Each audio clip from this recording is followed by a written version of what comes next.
Hi everybody and welcome back to StorytellerSpira's channel for our ongoing Monday Vampire the Masquerade game, The Price of Blood. On to episode 3 now.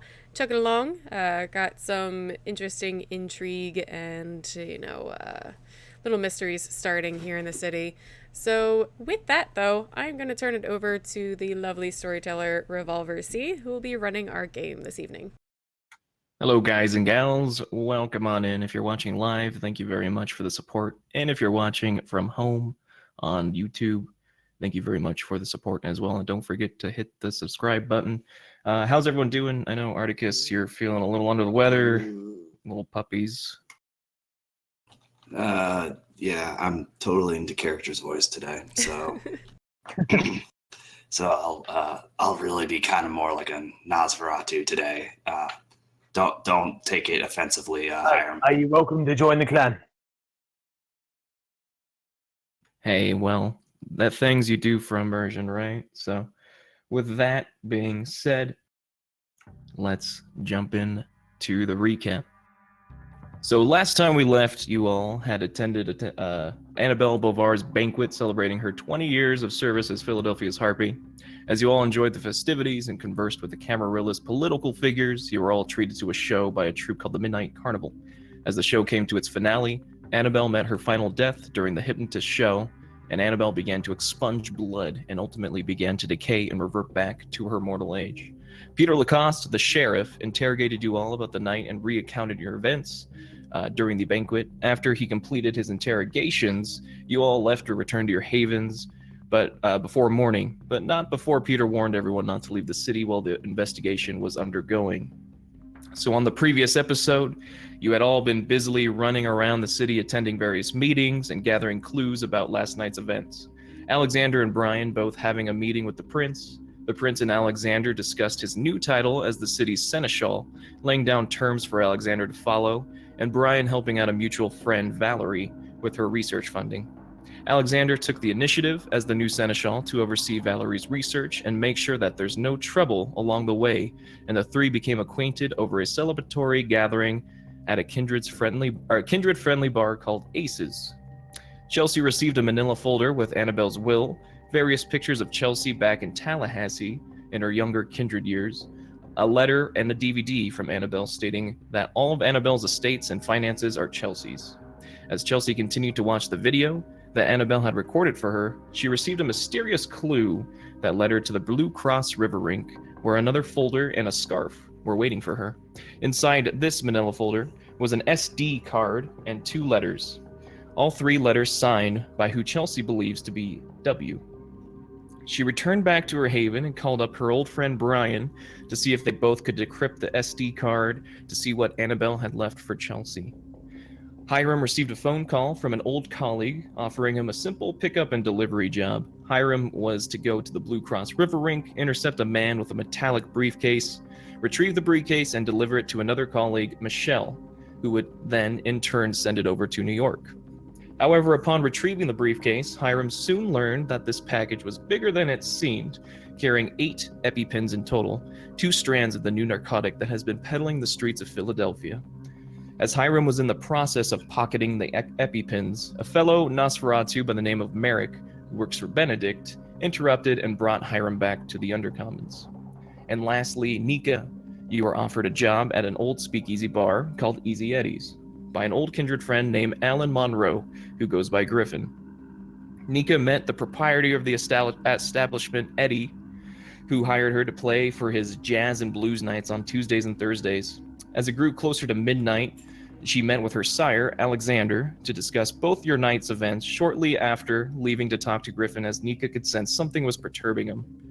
As Griffin confided in her about his ongoings with the city and the drugs that he has been peddling for the anarch gang known as the Blood Hands, an unprecedented visit from the sheriff, Peter Lacoste, and he began to question Griffin about why he was at the banquet, or why he wasn't at the banquet. But with her quick wits, she averted his questioning, none the wiser. Griffin, in a panic, threw the briefcase of drugs out the window, and when Nika went to go retrieve the briefcase after the sheriff's visit, the case was gone. So, we start back in the alleyway with Nika, It's about 30 minutes past midnight. You are looking down a long, narrow alleyway that seems to fork down at the end, both left and right. There's trash cans piled against the wall, various newspapers and magazines littered on the ground, and scattered glass shards that came from Griffin's window 4 stories above.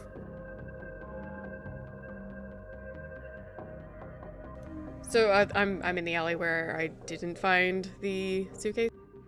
Correct. It hasn't been gone for more than an hour.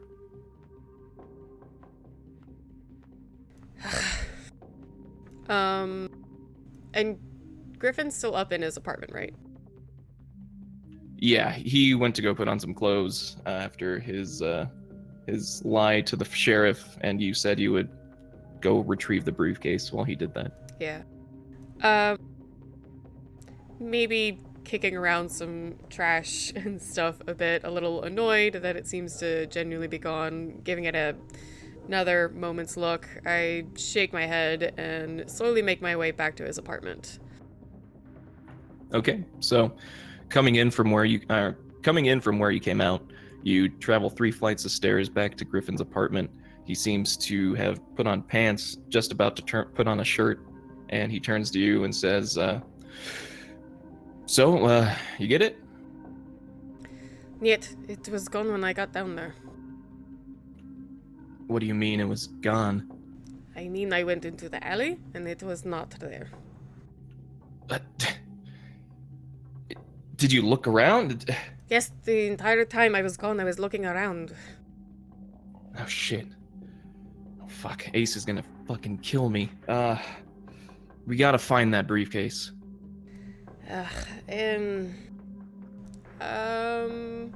I'm actually trying to think if I know anyone who has any kind of good bloodhound skills.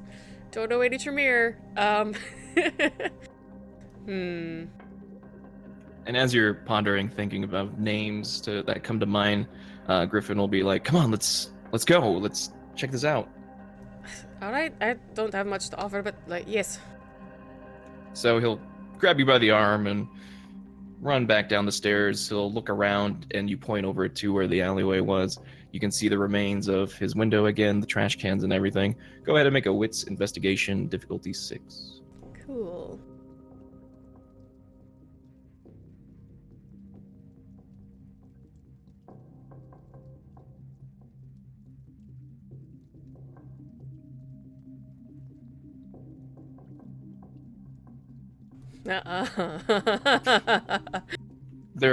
You are very just anxiety going through your head. There's thoughts racing down. You're like, what is Alexander going to think?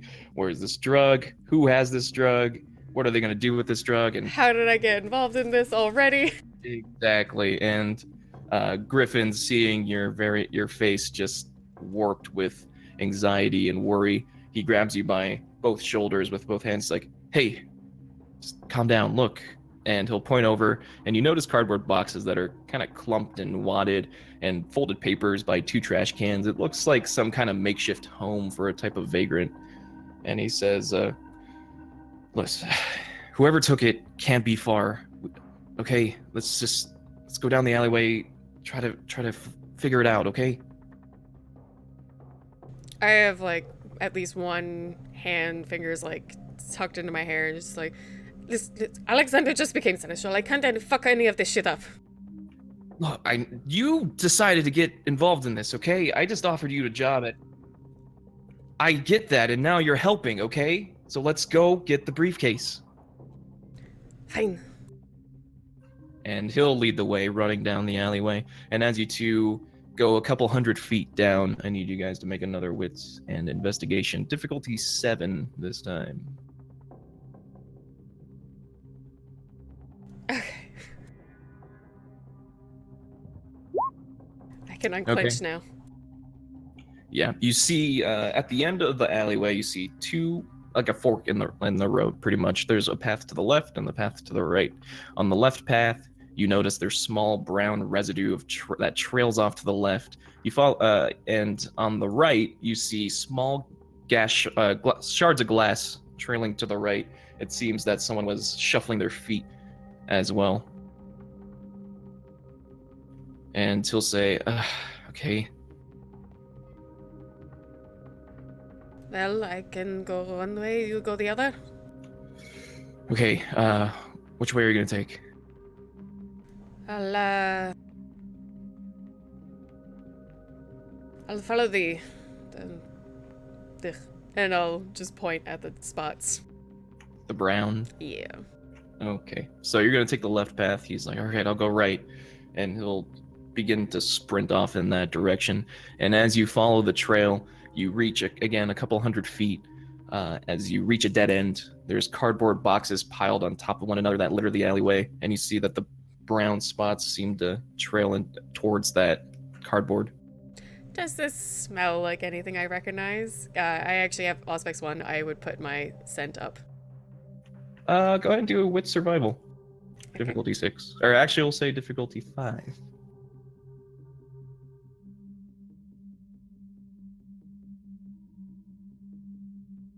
One success. It smells like rat feces. Fantastic.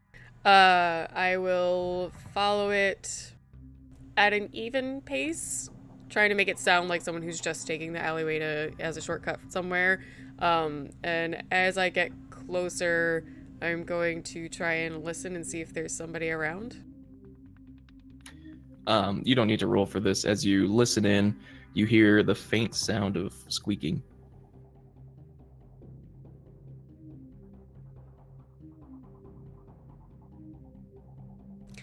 I'm no Dr. Doolittle, but I can sense that there is something other than just rats around here. There's no answer. I'm gonna go and kick one of the boxes. So as you kick the cardboard box, it flies across. You just see a ball of like rats that are squeaking and scurrying about. Ugh. And that seems to be where that brown trail was leading you to. It's this rat's nest. I take a quick step back. I am wearing nice shoes, so. But then as soon as they skitter out of the way, I'm going to look in on where they were. They were in that cardboard box pile. Oh, okay. So that's all that there is in this alleyway, with the exception of littered papers around.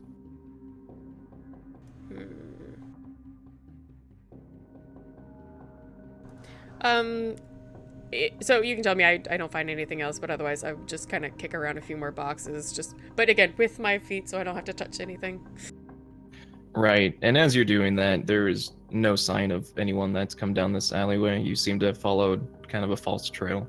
Okay, I'll quickly make my way back the opposite direction to find Griffin then, and, no, I won't call out to him.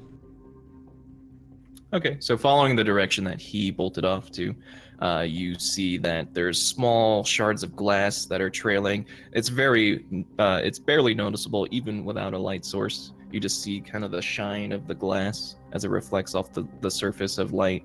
And you follow down the alleyways into the main road where Griffin is kind of staring. He's looking both directions across both streets, and he looks back and sees you and says, "Anything?" Just a fuckload of rats. That's some symbolism if I've ever heard any. Look, I thought I saw two people going down the hillside over there. I'll look in the direction he's referring to. Yeah, he's pointing across the street. You're on the main road right now, on the sidewalk. He's pointing across the street into this park that you know to be, God, I forgot the park name already, but Penny something Park. I'll get the name for you, but yeah. You see a lot of tall trees.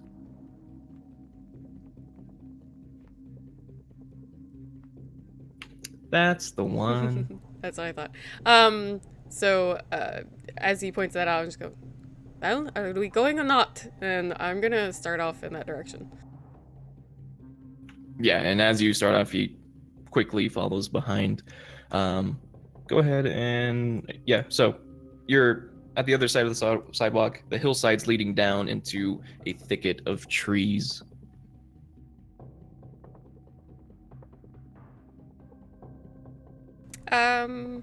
Just as a note, I'm gonna use Auspex 1 and heighten my...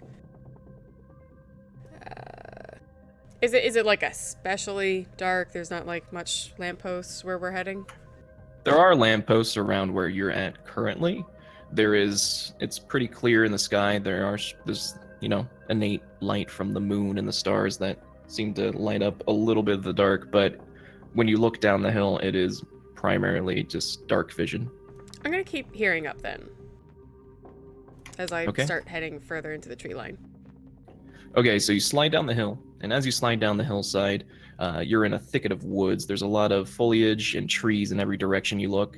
The light from the moon and stars finding their tiny little openings to shine down and dimly lit up the forest, but again, it's primarily just dark.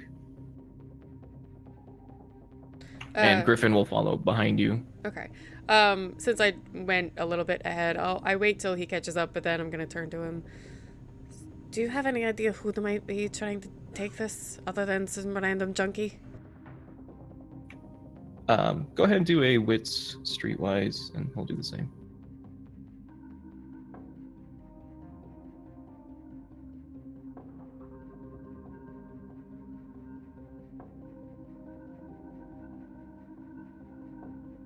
Three. So as you ask the question, Griffin kind of like itches the back of his head. He's thinking. He's like, well, I know there's rumors of some kind of derelict campsite. It's the homeless that used to live in Philly and the ones that didn't want to be a part of Prince Velmoth's programs. So they kind of sought refuge in these thicket of woods and parks.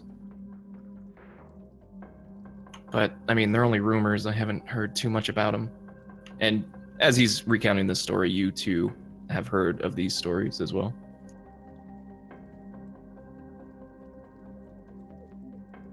And he meant more like people, not just kindred without havens? Yeah, more like citizens of the city, like residents. Right, Local then, homeless. do these people, do they have anything to do with Nosferatu? I don't know. They could, but your guess is as good as mine. Look, it hasn't even been more than an hour. They had to be around here somewhere, and I'm pretty sure I saw two people run this way. So maybe we can find their camp if it's in the forest, and we'll in and out. You know, I mean, we're kindred. It's just a bunch of humans. I suppose, as long as it wasn't somebody else coming and taking that. Come on. All right, and as you begin to walk into the tree line, go ahead and do a wit survival, difficulty 7. Or difficulty 6, because you're hearing. Sorry.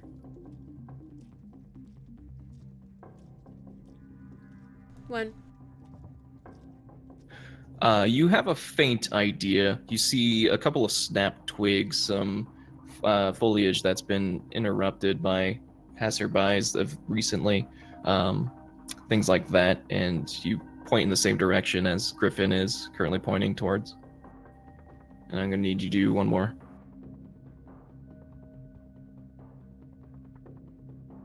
Nah. All right, so as you go into the thicket even further, it's hard to tell where your bearings are. You are positive it's over towards the east, where Griffin is saying, I think it's down this way, but you have such strong conviction that it's towards the east. Well, you can go that way. I'm going this way. Are you sure? We shouldn't split up. Well, then follow me. All right. And he'll follow you. As you travel further eastward into the forest, you hear, the nightly nocturnal critters, owls hooting, some scurrying across some bushes and other grasses. And go ahead and make another wit survival check. This is not going well. 2. So even though you have lost your bearing, you see this giant rock that you guys have previously passed before entering, and you're like, oh shit, Griffin, don't say anything. And you are now positive the direction of where they went. Sorry, I thought... Never mind, let's go. It's it's okay. And that's where we will jump over to Alexander, Thank you.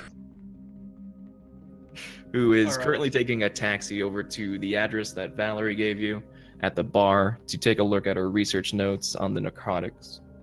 So as you reach the address, you see 2 apartment buildings, and between those 2 buildings are stairs leading down. You know the address. She told you the directions to them. It's down those stairs.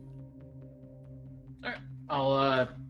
The night's not going to get any younger, so I will make my way immediately down the stairs. Sounds great.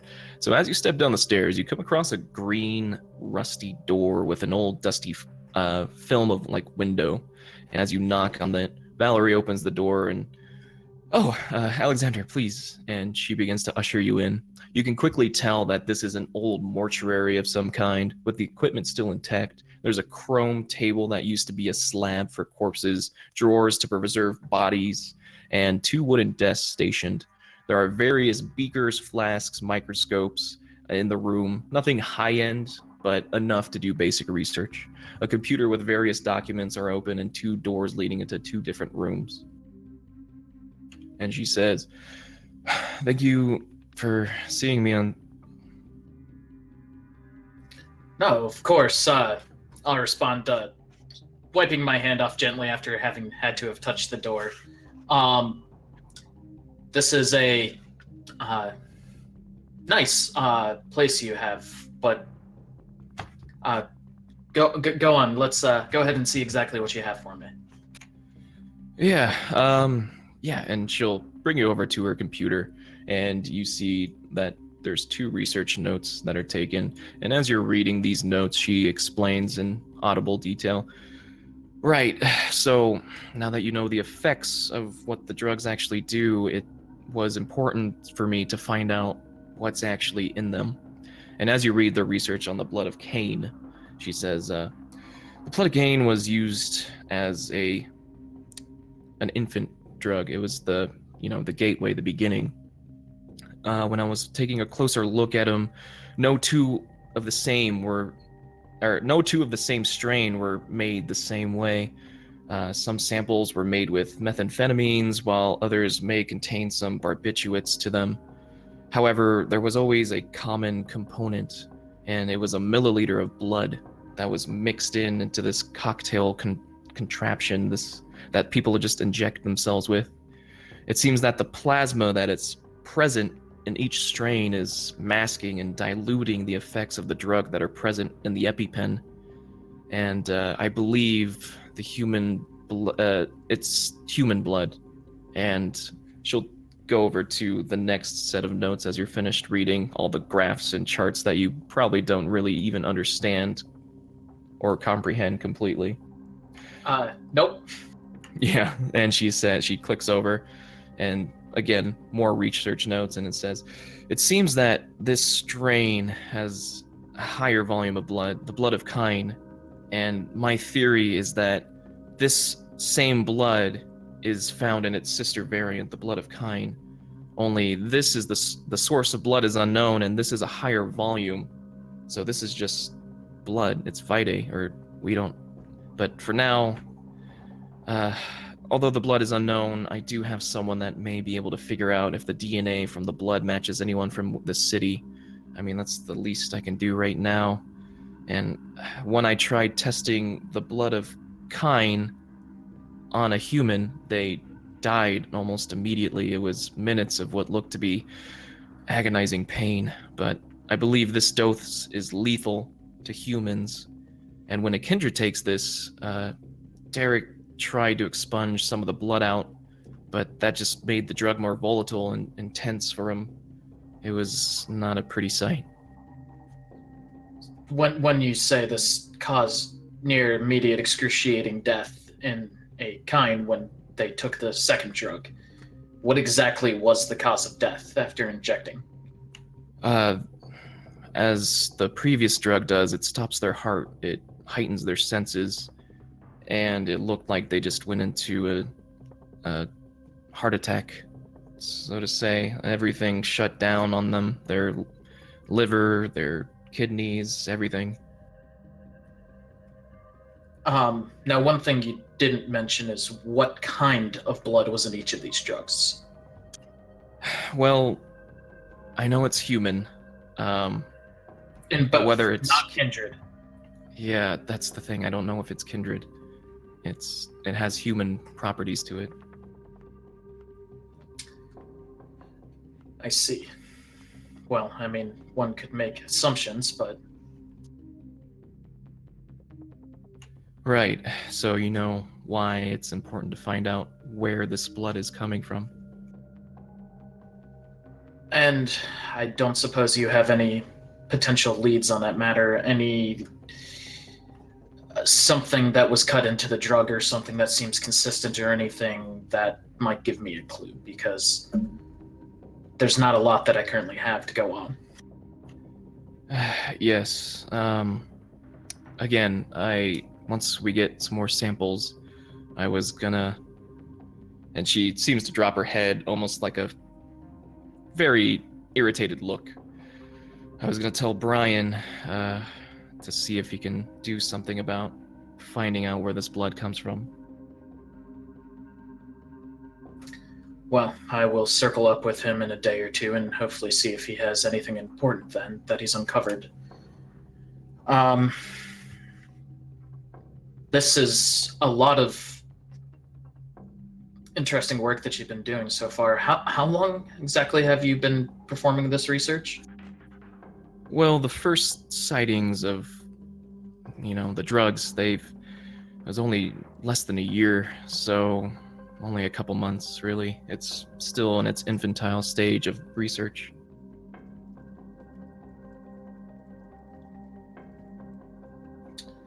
Let's see. Well, is there, besides taking the investigation further, is there anything more that I can be of assistance to you? Any resources or anything that I could possibly try to procure for you? And she'll light up. Yes. Actually, I'm out of samples.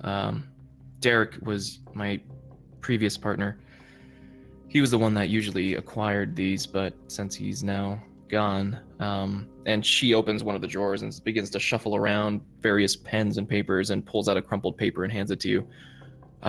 This is where he got it. It's from the Nosferatu. They usually procured those resources from, and then I would pay them, but I haven't really gotten into contact with them recently. Well, I will see what I can do. I will make contact with the Nosferatu for you and see if I can continue to get you a supply. But Thank you. Thank you very much. do you need subjects or anything else that we could possibly provide? My research on the Kine is pretty much completed and compiled. Aside from where the source is coming from, the test subjects for Kindred, on the other hand, is a bit more difficult, as you can imagine. Well, I will see if I can find any volunteers. And it looks like she's about to say something, but then kind of holds her tongue back. Never mind. That's a dumb idea. In something like this, there's never a dumb idea. Well, it's always worth hearing an idea, even if it doesn't potentially lead to something in of itself. Right. Well, I was thinking about it, and I don't want to perform the test on anyone important to the Camarilla. There is Brian. Are you saying Brian doesn't hold much worth to the Camarilla, so therefore would make a great subject? He's a vagrant. He lives off stealing information and farming his cryptocurrency. He doesn't offer much. He's not even really a part of the Camarilla. He's just there.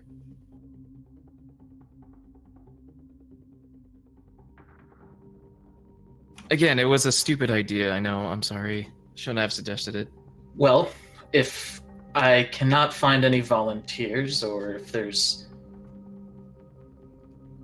anything along that line, we'll see. But I appreciate your honesty with me. Seriously. Yes, and if there's anything that I can do for you, Alexander, please don't hesitate to call me. I appreciate it. I don't have anything at the moment, but I will definitely keep you in mind if anything comes up that I think you could be of use for. Of course, yeah. Just the sooner we get the samples, the better. Absolutely.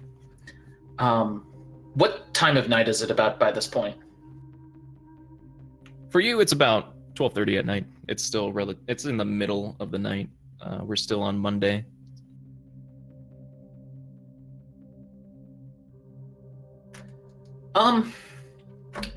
And that note, I don't think I actually really met Hiram, but do I know any of the other Nazis specifically?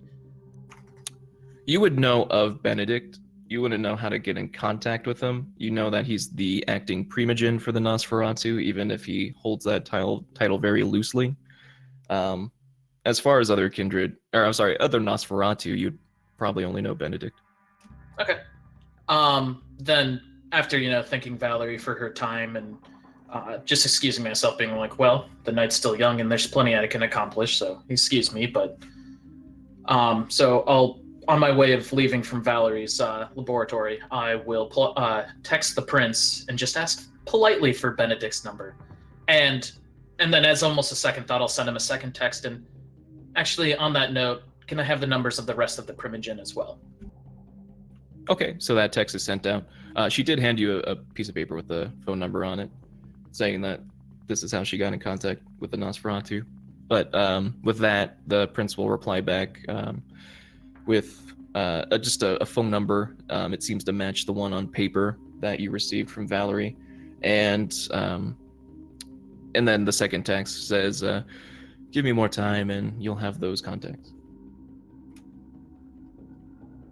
I'll just reply with a thank you and then swiftly call the number that is apparently Benedict's. Okay. So jumping over to Hiram. Oh, hello. Oh, hero.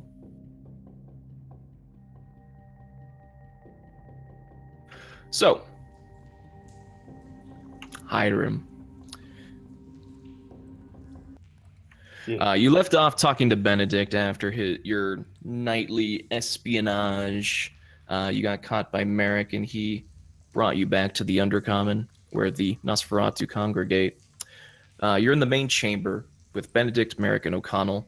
Benedict had suggested that you take the drugs over to Peter, the sheriff, and, not get over your head. And as the two of you are discussing, Benedict will... O'Connell! Give Peter a ring. And O'Connell, typing away, kind of nodding in acknowledgement. As she's doing that, you see him pull out like a picture of frame of some sort. It's very dusty, but it seems like like a streak just of a hand mark wiping off the dust, and he places it on top of the bar top. And with that, O'Connell actually stops and says, Benedict, we got a call. Oh, God, who is it? I'm not sure. And with some pause, Benedict will... Give me the phone. Trace the call. Hello? Sorry, I was reading chat because you jumped over to Hiram. Is that me on the phone? Yes. Okay, I apologize. No, you're good. Hello, is this Benedict? Who's asking? This would be Seneschal White. Seneschal White. Yeah, and I'm Pope fucking Francis. I'm sorry, have I offended you? Listen, White. We both can claim to say who we are, but the Seneschal's dead. And I was just proclaimed the new one tonight. Apparently it's all over this thing called the Camnet. Like, there are papers and apparently everyone knew. I've read the articles, Alexander. You're saying it's true? Unfortunately. Well, welcome to the game, Alexander. And as he's doing this, you Hiram, you see O'Connell fiercely just hyping away, and you see a grid of Philadelphia, a map, and it begins to just a big circle of where the phone call is coming from. And as time progresses, it's getting smaller and smaller. All right. So, Alexander, what can I do for you? I was wondering if we could set up a face-to-face meeting. I have a few things I wish to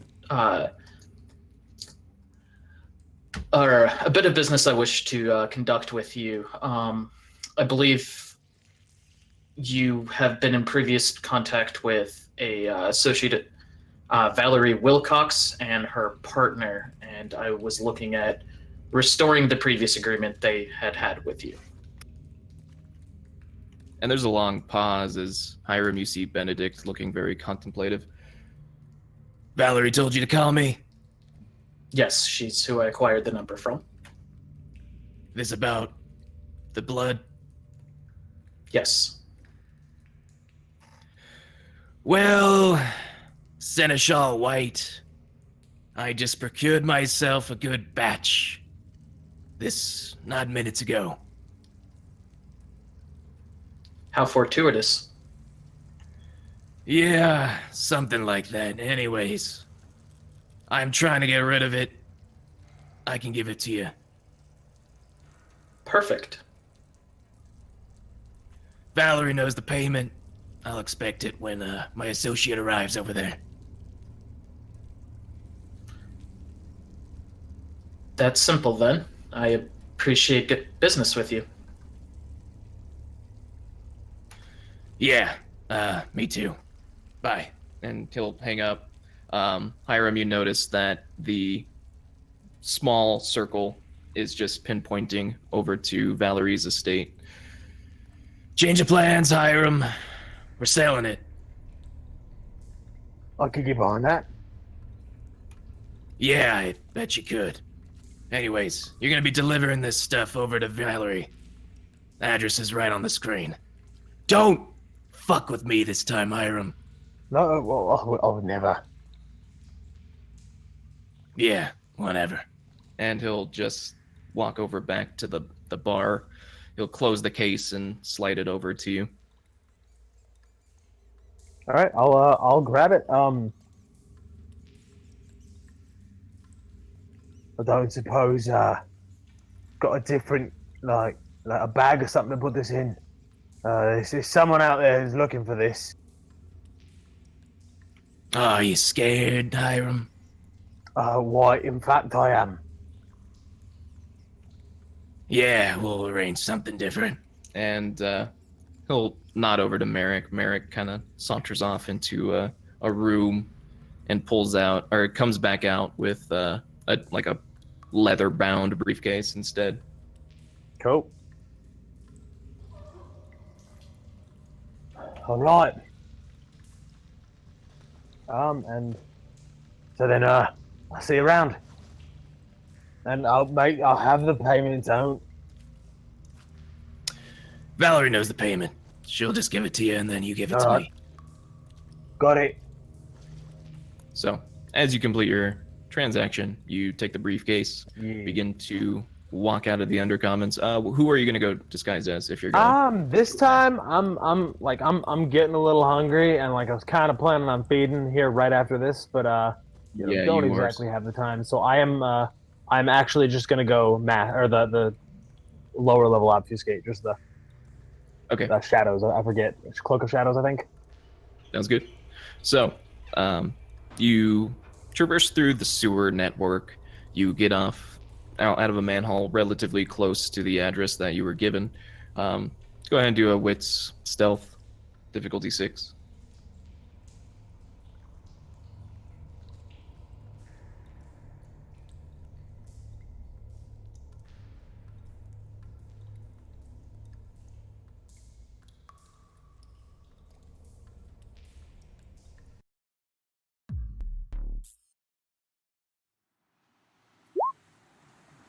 That is 3 successes. All right, easily enough, you're able to follow the shadows, not run into any people, or make a scene to where people would notice you. You walk over to the address given, and again, 2 apartment buildings, staircase leading down. Alexander, are you still in the vicinity of the area, or are you? I kind of imagined that I was, kind of on the curb, kind of waiting to hail a taxi while having the phone call with Benedict. And at the end of it, just kind of just like, damn it, turns around and on my way back to go knock back on Valerie's door. Yeah, and she'll open the games. Did you forget something? Well, things went much quicker than I expected. It was, way things are typically done. We meet face to face, but I'll turn and kind of like look around and just, can I come in? Yeah, of course, here. Just make sure the door's shut behind me. Just, paranoid of the Masquerade things. I just spoke with the Primogen of the Nosferatu, and he said he's happy to reestablish the agreement that he had, and has somebody on his way now to make a delivery. Oh, thank God. Yeah, Benedict acts tough, but I think he cares about the city pretty deeply. I'm just surprised how quickly this all happened, but I guess don't look a gift horse in the mouth. He said you knew the payment? Oh, yeah. And she'll, again, go through her drawers, and she pulls out 2 golden coins. If you examine them more carefully, they have the etchings of the Termir clan house symbol on it. Yeah, here you go. 2 of them. Thanks. Let's just go. Excellent. I guess I'll wait for the delivery man to arrive. So as you were waiting, a couple minutes pass. Hear a knock on the door. Valerie will open it up, and she doesn't see anyone. I'll slip in. Okay. She'll look over and close it again. Whatever. And she'll shake her head, go back to doing her research as Alexander's probably on his phone. Well, yeah, that works. And then I'll set the briefcase on a table. I mean, all right, so a payment apparently.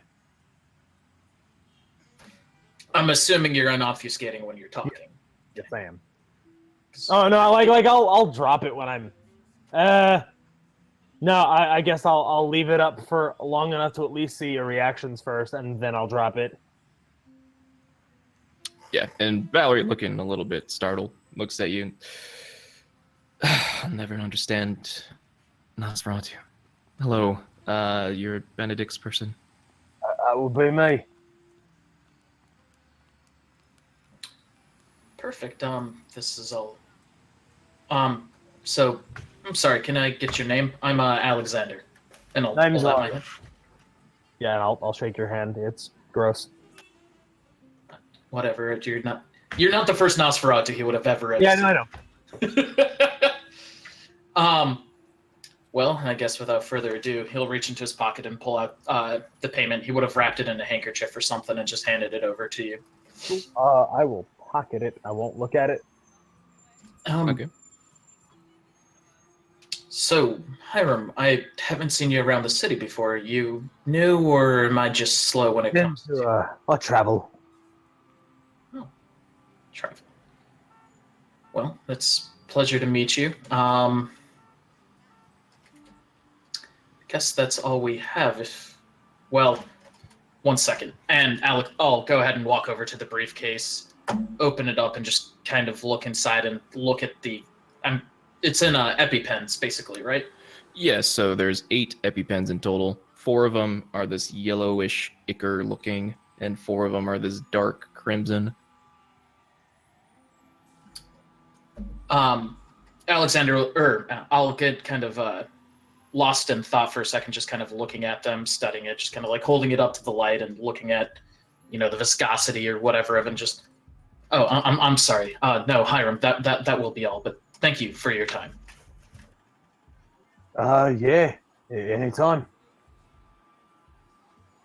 And Valerie will kind of wave, just almost disgusted by your appearance, but trying not to show it, kind of thing. Then if I see this, I'm gonna like straighten my suit up a little bit and stand up just a little bit taller.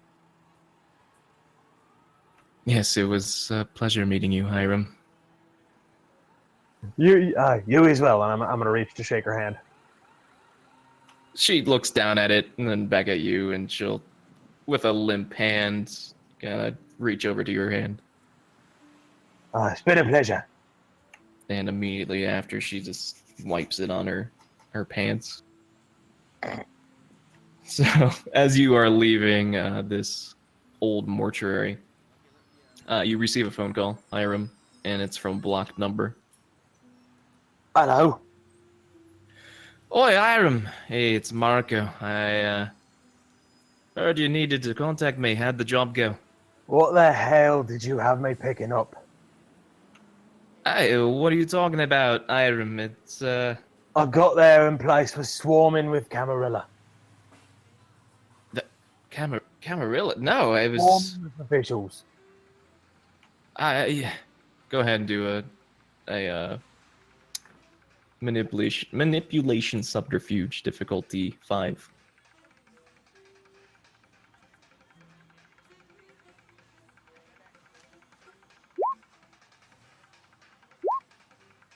That would be 4 successes. He also got 4. So, you're just pulling my leg, Hiram, ain't you? I mean, they have it now, so. Oh shit! Listen, I So just what the hell was this? it was the same as every other job. Someone tipped me off about it. They say it was precious cargo and that we could sell it for a good price. Right then, my advice: don't use him as a tip no more. They seem to be trouble.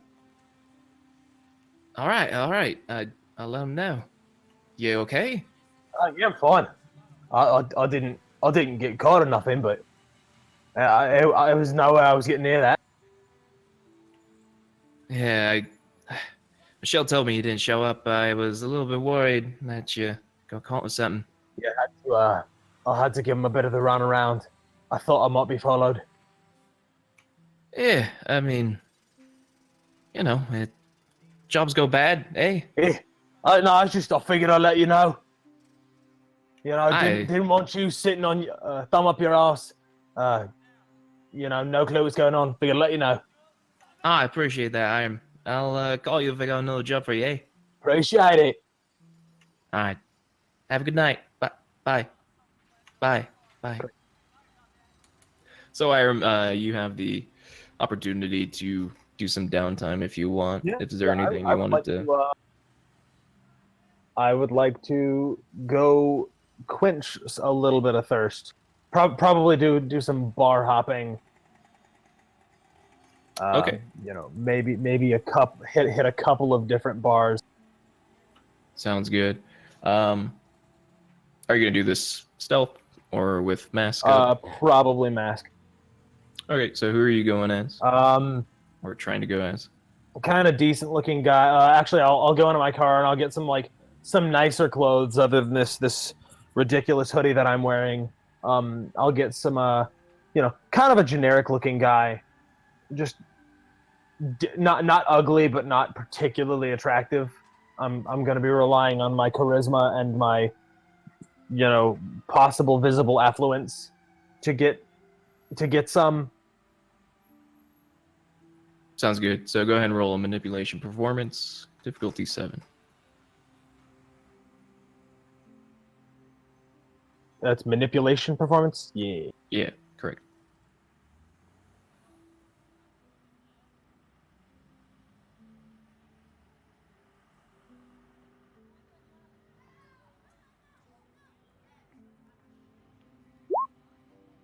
That's 2 successes. All right. So you don't look like yourself. You are not really easily recognized, but you do go as the individual that you said you were. Yeah. Basic run of the mill. Like, Nothing. you know, blonde-haired guy, kind of a big nose, but it's not too big of a deal. Maybe a little bit of like I feel like a little scar on the face. Exactly. Nothing And big or dramatic. yeah, so you reach one of the bars. It's called ET's, and you go inside. There seems to be a karaoke night going on right now, as there are some average and not so good singers at the bar.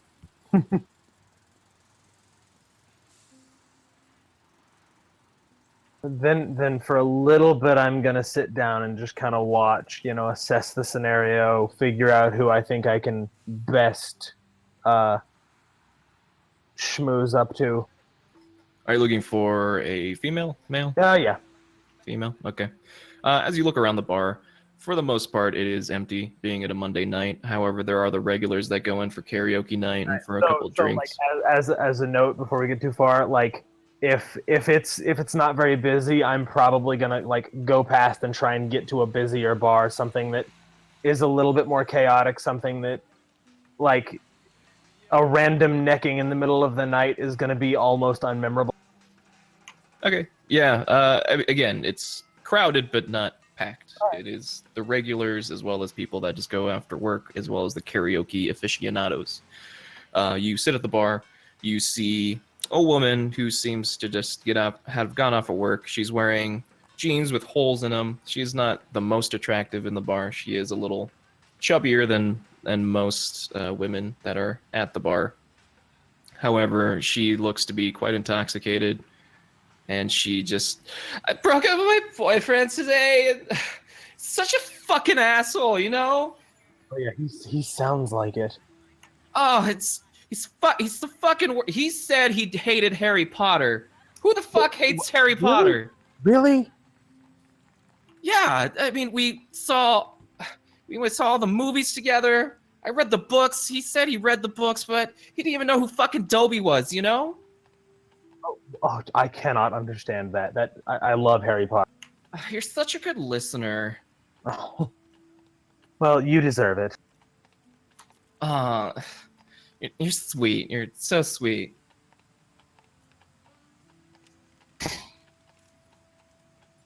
Flirting with a buddy online. That's Vampire the Masquerade. hey. Bringing people together since 19. It's funny. So as you two are doing your bar talk, small talk, you put on some moves. She reciprocates positively.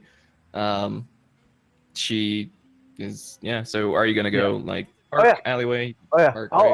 I'll go probably out back. Or like is okay. What is the area around here like? Nah, not fucking. I'm going out back. I've got places to be. I don't have time for this shit. Right. And again, she seems to be reciprocative. Yeah. You just go for the bite kind of thing. Yep. Because if she touches you, your thing's gonna go away.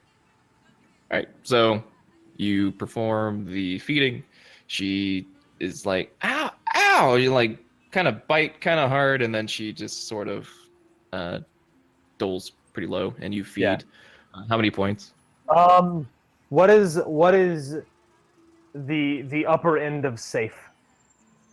So you can feed 2 points. That would be, she's just had a drunk night. She doesn't remember too much. Yeah, that's kind of what I'm going for. Okay, so 2 points. 3 points is kind of pushing it. You could even tract like venereal diseases that you have spent your time in the sewers. I don't know how hygienic Hiram is, but Hiram's fairly hygienic for a Nosferatu. That's why he didn't want.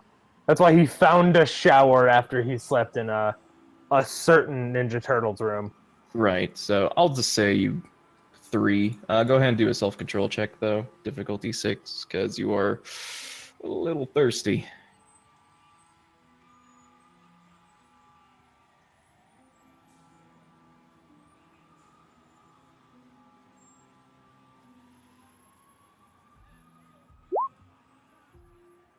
All right, you keep composure, keep your cool. You don't overfeed.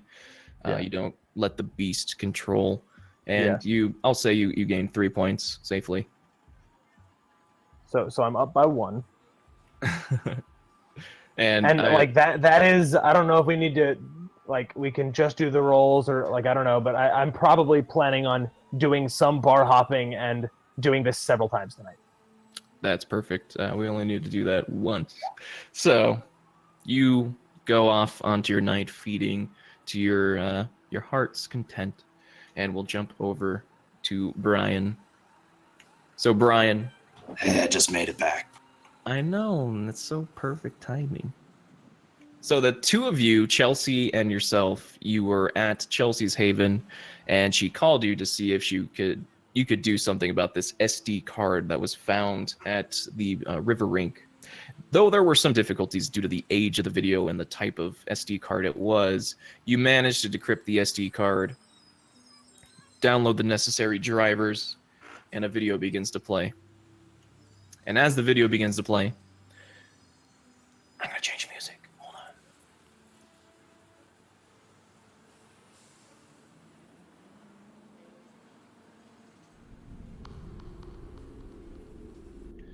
So as the video begins to play, the picture is grainy and not the best quality.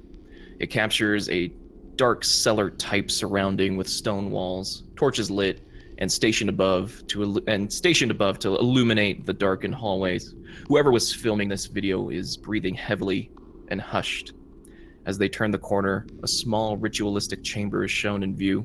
7 figures wearing dark green robes, hoods adorned with a golden-colored sigil of what looks to be a chiseled mallet with a flower on the face of the hammer, with wings adjacent to both sides of the tool. They seem to be circling around something in the middle. Though with the video quality and the position of where the camera is shooting, it's difficult to tell what it is.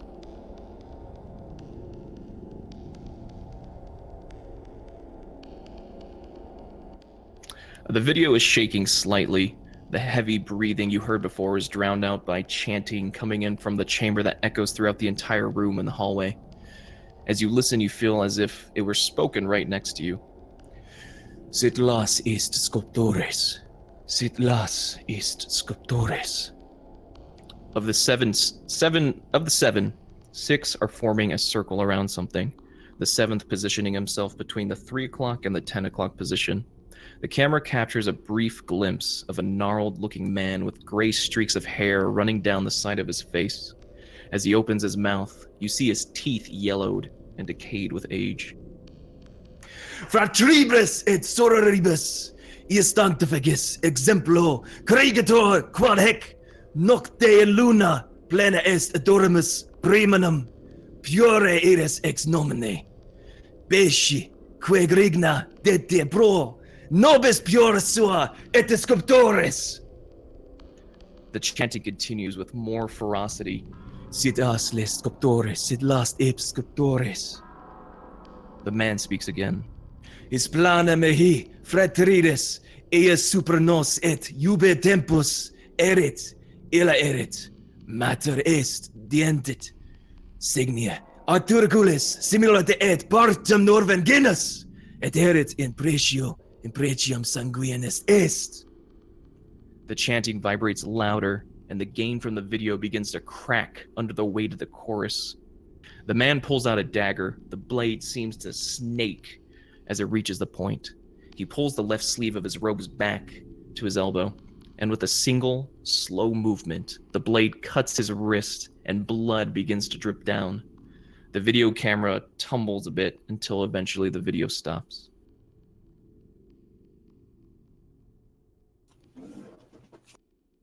Well, that was all Greek to me. Yeah. Go ahead and do an intelligence academics. Absolutely. I I'll wonder, do the same for Chelsea. do I have that? I don't. All right, on 7th.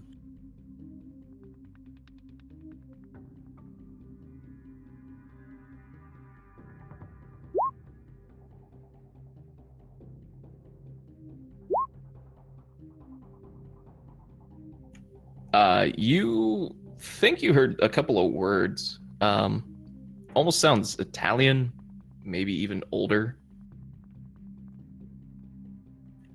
I've never heard that language. Why would Annabelle send me this? I don't get it. Well, this is just my paranoid talking here, but if I was looking into something that was really dangerous and I knew I might die, and then I had a freaking a death switch that would send out a video like this, it's probably relevant to it. We're gonna die watching this? No. What I mean is, maybe she was getting into some shit, and this is the relevant shit she was getting into, and maybe this murder that she's had is because of this. Yeah, you're probably right. That's just paranoid me talking here. No, that sounds right. Well, first thing we need to do is probably figure out someone who can translate this. I mean, who do we show it to? We're not even really supposed to have this. Where'd it come from? Annabelle left me a will. You know, she's giving me all her finances and belongings and everything, and I went to the river rink and I found another clue. And she pulls out three letters actually, and hands them all to you. The first one that says,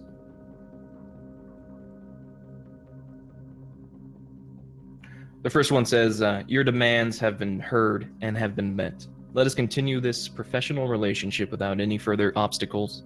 And it has that weird looking W. I'll draw it back into Roll20. The second letter says, do not cross me again, or the price will be paid in blood, with again the same W. And the third letter is, the banquet will be held April 16th, Sunday. Again, same W, and I'll draw that for you. I just found the SD card in these letters, and that I don't know what they mean. All right, paranoid me talking again here. Well, either W is or someone affiliated with the killer. Are these things time-stamped or... Nah, I mean, nail-stamped? No, it's just parchment. Well, depends what the order of these things are. But I'm gonna guess it's the order that we just read them through. There's some sort of arrangement, and it looks a little possible toothy. Then, if you screw up, there's some mess up. And then everything seems peachy. Probably the second was actually a mess up between the two and third letter. So the third letter implies she messed up and paid in blood. She kind of, you know. I wasn't there to see. She vomited a bunch of blood. And you see she just begins to shiver and look just full of sorrow as she's recounting the nights again. Yeah, sorry here. Sounds like we're gonna need to get some digging. Yeah, here. You take the SD, and she'll kind of slide it towards you. I'll keep a hold on the letters and call you if anything comes to mind. Yeah, hold on. And he pulls out his phone and he takes a snap of each of three of them. Okay, yeah, you have all three letters on your phone now. And he's gonna send that. Let's see, he has a laptop. He'll probably just do that one directly, but he's gonna send those three pictures to his home spot with the exact same picture of the harpy dying. Okay. Well, thank you, Brian, for coming over. It really means a lot. I'm sorry to trouble you. I know you're probably have your own stuff to go through right now. I know Valerie's in town and she's not the most pleasant to be around. Oh yeah, she's being a bitch. But it's fine. You took me away from that situation. It's much more interesting. It's the least I can do. All right, well, take care. Who knows that you have this stuff? Just what was it, Annabelle? Well, Annabelle's dead. Oh, sorry. The Peter, yeah, he came with me to the River Ring. He was really helpful. Yeah, he's such an amazing sheriff. Like, I was just so grateful for his assistance. Yeah, wonderful. I wonder who the hell this W person is. Yeah, he asked about my sire, but I don't even know where he is, you know? I don't even think he's in town. But I've seen in the video, we're the only ones that seen it, right? Yeah, as far as I know. And what did the sheriff think about the letters?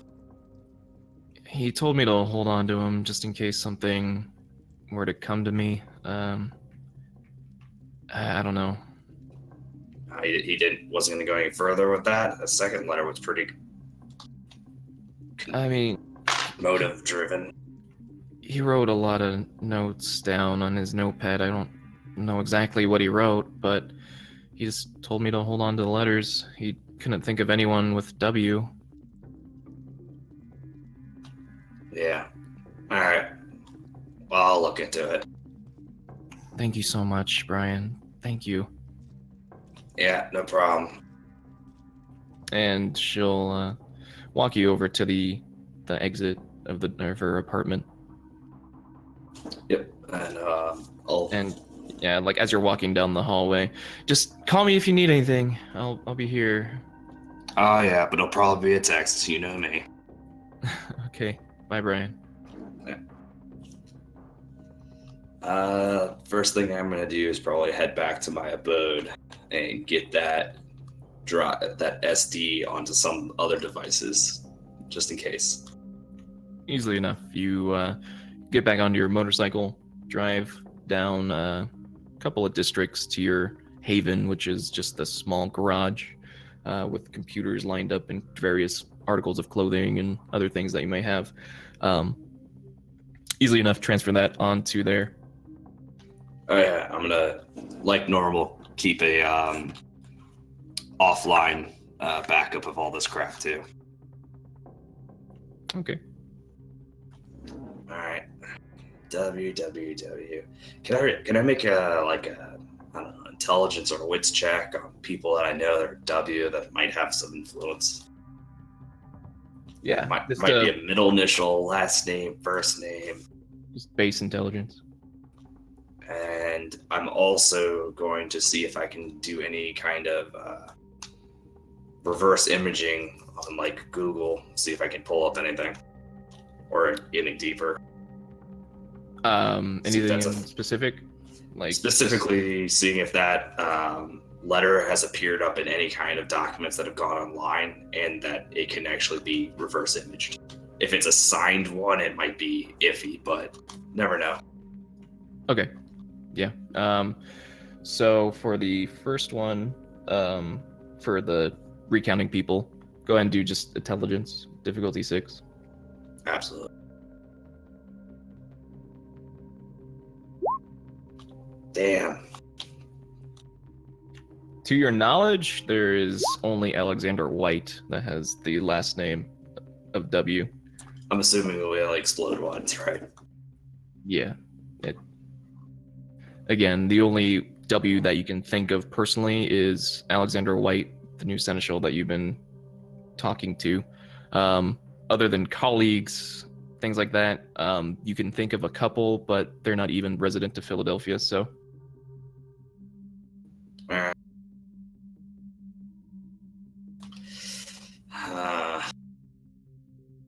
Well, I guess I need to start digging into White. Although it seems too damn obvious. Did the reverse image, or do I need to roll for that? Yeah, go ahead and do a wits computer difficulty 4. Absolutely.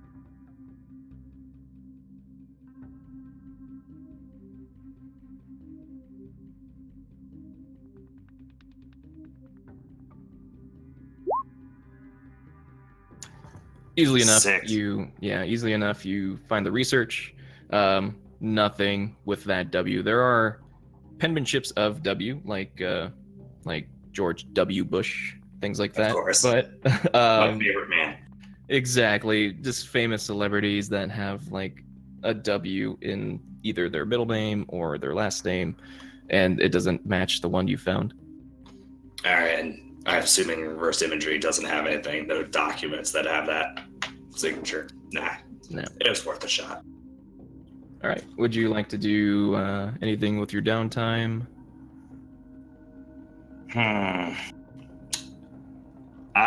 Let's see. I'm gonna pull up that video again. If I recall, there was some golden color sigils, and it's a hammer with wings. Right. So on the back of the figures when they're wearing their cloaks, there is a sculptor's hammer, like a chisel. On the face of the hammer is a rose or a flower of some kind, with wings that seem to sandwich in this hammer. Yeah, I'm gonna try to look up that imagery as well. Go ahead and do a wits investigation, difficulty 9. Absolutely.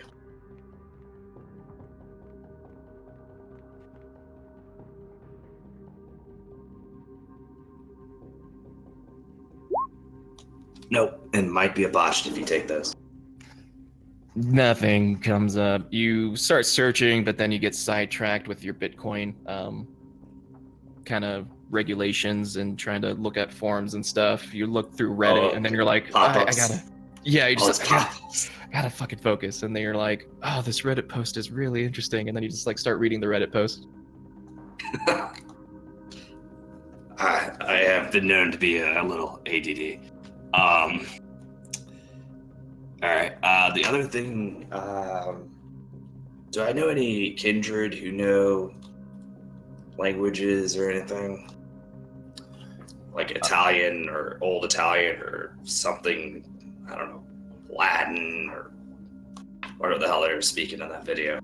With your previous intelligence roll, I'll say one of your contacts named Bishop, they are very acute with finding out information, gathering information, as well as procuring high security clearance, things like that. You would probably think that that individual would be able to interpret anything. It's been a minute since I've talked to Bishop. Maybe they know something. Yeah, I'll contact Bishop the normal way. You're gonna call or through text, like dark web kind of thing? I guess call. It's special enough. Okay, so as you go through contacts and call Bishop. And he's kindred knowing, right? Like he knows all the Yes. shit, or okay, Yes. cool.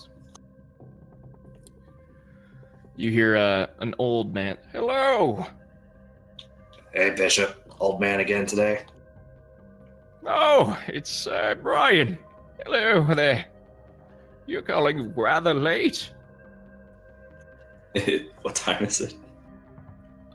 For you, it would probably be closer to 1, even like 1:15. Yeah. Oh, you know you're a night owl. Well, I am still awake. There's this really wonderful thing with the Russians and... I haven't caught up with the news. I actually found something pretty juicy. You want to take a look at this shit? Oh, yes. Yeah. And you see little pop-up windows on your computer as an IP address begins to type in, and you see a like a chat window almost appear. Good old classic. It's SFTP. So Well. yeah.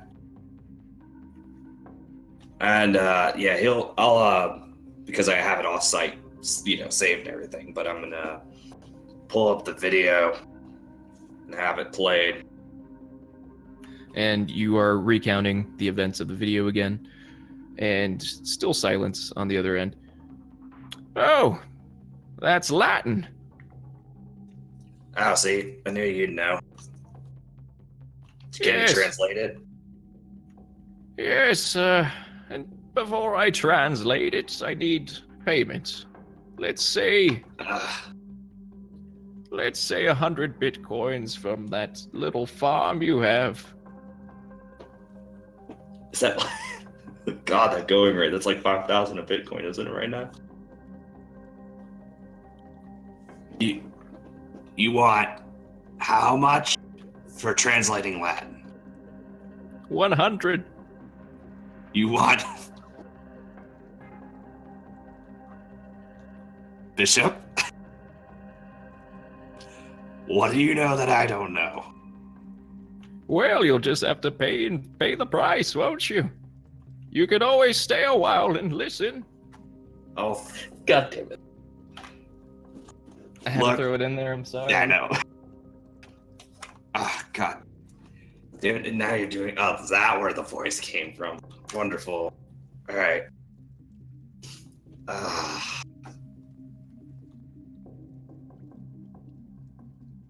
So, you didn't even ask me what this is about. I don't need to know what it's about. You just asked me to translate. All right, well, I'm going to throw in some other stuff, too. And I got results, so I'm going to do... Let's have a 20 now, and if you get me results, I'll get you 80 later. Oh, all right. You have yourself a deal, Brian. All right, here's the kicker. And now I'll set on the W on the letter. That W that shows. Well, it's a little bit pretentious. Yeah, I need a name associated with that. I'll do my best. All right, and I'll forward him the 20. Ah, excellent. Just I give hope the me... market crashes tomorrow. Well, you'll be poorer than I then. I know. And just give me a couple hours and I'll have this translated for you. Yeah, thanks, Bishop. Pleasure doing business, of course. As to you, my friend. And click.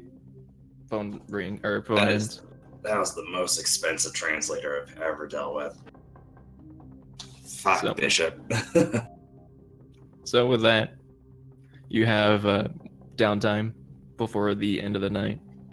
Yeah, I'm gonna recoup my Bitcoins. Okay. So, jumping back over to Nika.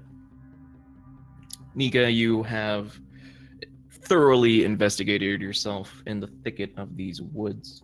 Yeah. You are sure of where those wanderers wandered off to.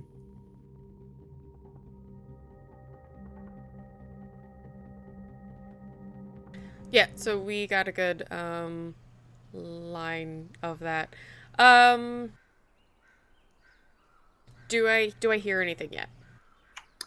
No, but as you move closer, you see a light source in the distance, and a bit of smoke as well, as if open fire were there. And Griffin points to it, saying, "Look, it's right there." Does it look like a homeless community? From where you are, you can only see the lighting. If you were to get closer, you would be able to tell. I'm definitely gonna move closer. I will try to be a little quiet though. With So, stealth. yeah. Okay. We'll say difficulty 5 because it is dark and it is a forest. So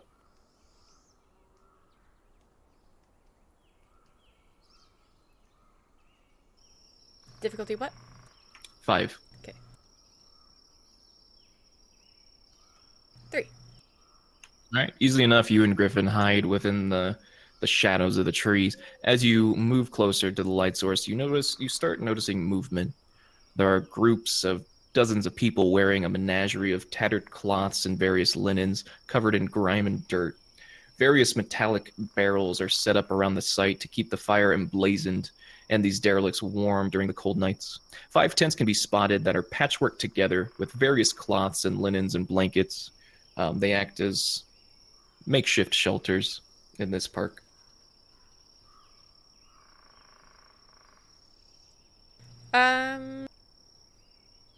Is this really far away from where people might be in the park, like walking casually? Like there's no paths, like. Oh, it's in there. Okay. Then I'll try to remain pretty quiet, like behind a tree, looking out over everything. How well is Griffin remaining stealthy? Yeah, he's pretty good. Okay.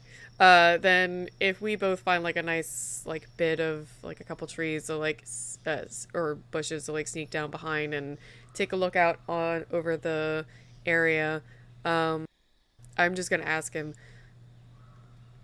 do any of these people look like they have you seen any of them buy this before? I don't really pay too much attention to homeless people. They don't look familiar. Um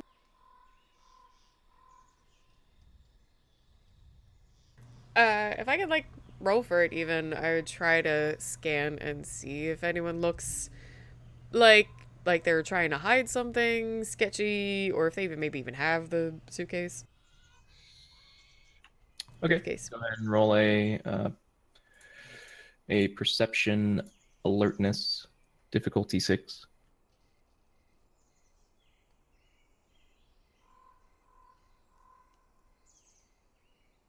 Nah.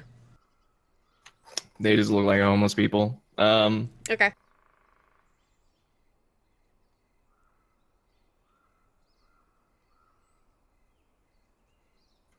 So do we go in or?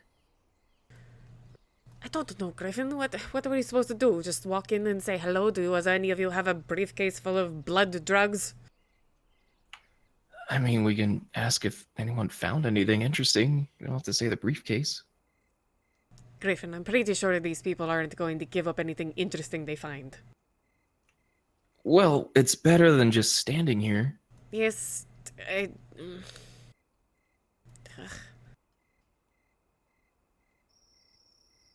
Alright, come here. And I'm going to... What is he wearing? He's wearing just a basic t-shirt, jeans, belt, like some nice Vans. Okay. I am going to take a minute, grabbing some dirt, from the ground and kind of, like, smush it into his clothes, and start, like, ruffling up his hair. Maybe even try to, like, anything that looks like... I don't want to necessarily tear his clothes, but if I can make his shirt, like, look a little lopsided and just a little bit off, I'm just going to try to make him as more... street urchin as I can. Yeah, and as you get this big clump of dirt and rub it on his shirt, he's, "What the hell are you doing?" Shut, shush. Look, neither of us right now look like we can walk in there and just ask about interesting things or drugs or whatever. And I'm gonna wave at my much nicer outfit because I went to actually, show up for a performance kind of thing, not too long ago. No, this is the second night, but still I would have been in nicer clothes with nice boots and everything. Look, you're in simpler clothes. We've just messied them up in your hair, and I'm gonna start messing with his hair and like even some dirt still on my fingers. You can actually go in there and look like you're scouting for something. You're just gonna wait here? Well, I'm not going to leave you, but what am I supposed... I'm not going to walk into a bunch of homeless people and say, hello, do you have drugs? And as you say that, he in turn gets a clump of dirt and like smushes it on your face, like the side of your cheek. What Starts are like you ruffling doing? up your hair. Listen, we're starving artists. It's fine. It's Philadelphia. Do you see my outfit? And he'll see it and like tear off a sleeve. There. See? I'm going to reactively punch him. Okay. And he's gonna actively dodge it. So go ahead and... Not like trying to knock his teeth out or anything, just... Okay, it's done. It's done. Okay, it's done. Hey. And he'll like fasten his griffin necklace that he always wears, and kind of keep it away from the dirt. All right, just in and out. We don't have to make a scene. Just Are you actually any good at acting? Look at me. I'm the best. You did not say that with any confidence. Let me take the lead. Okay. So, you're gonna walk in? I am going to walk into the area, and I'm going to try to act looking like, um, sketchy in a way that I still belong there, and just kind of a little twitchy, looking around like I'm trying to size everybody up who's there. And I'm gonna even walk like with a little bit of like a slight little hobble, just to like give more toward me not being, in great health.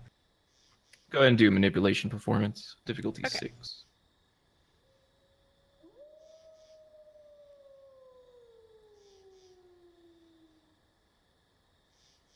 2.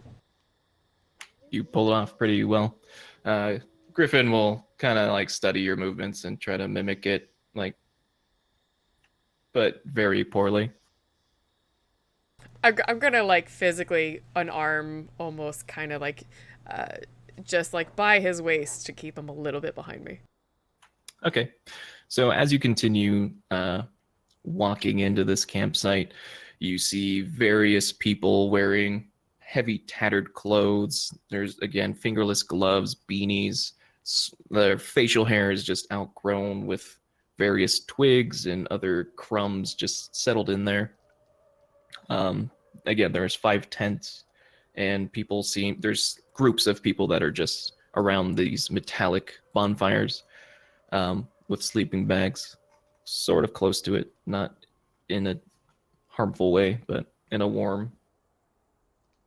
Yeah, I'm gonna look for anyone who physically shows more signs of probably like drug use. Like if someone just looks malnourished, that's one thing, but like I'm gonna look for somebody who like, maybe got spots on their skin, looks a little shaky. Okay, go ahead and roll a perception alertness, difficulty 6.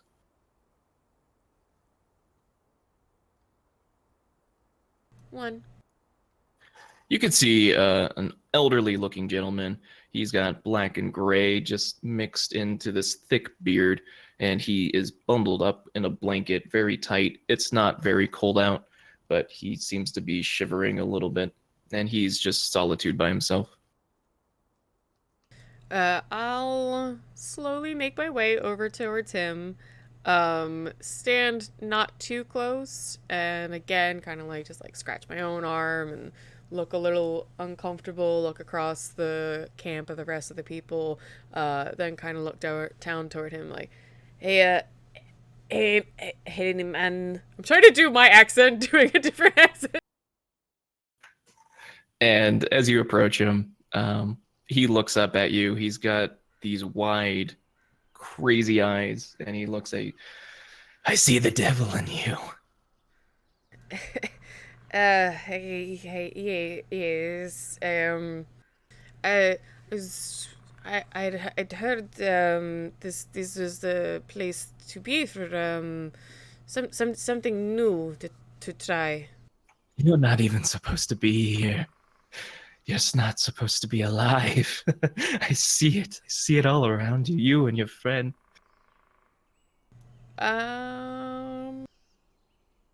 I'm gonna slowly start kneeling toward this guy. You know about me then. Get away from me, Nightwalker, you bloodsucker. I see the devil in you.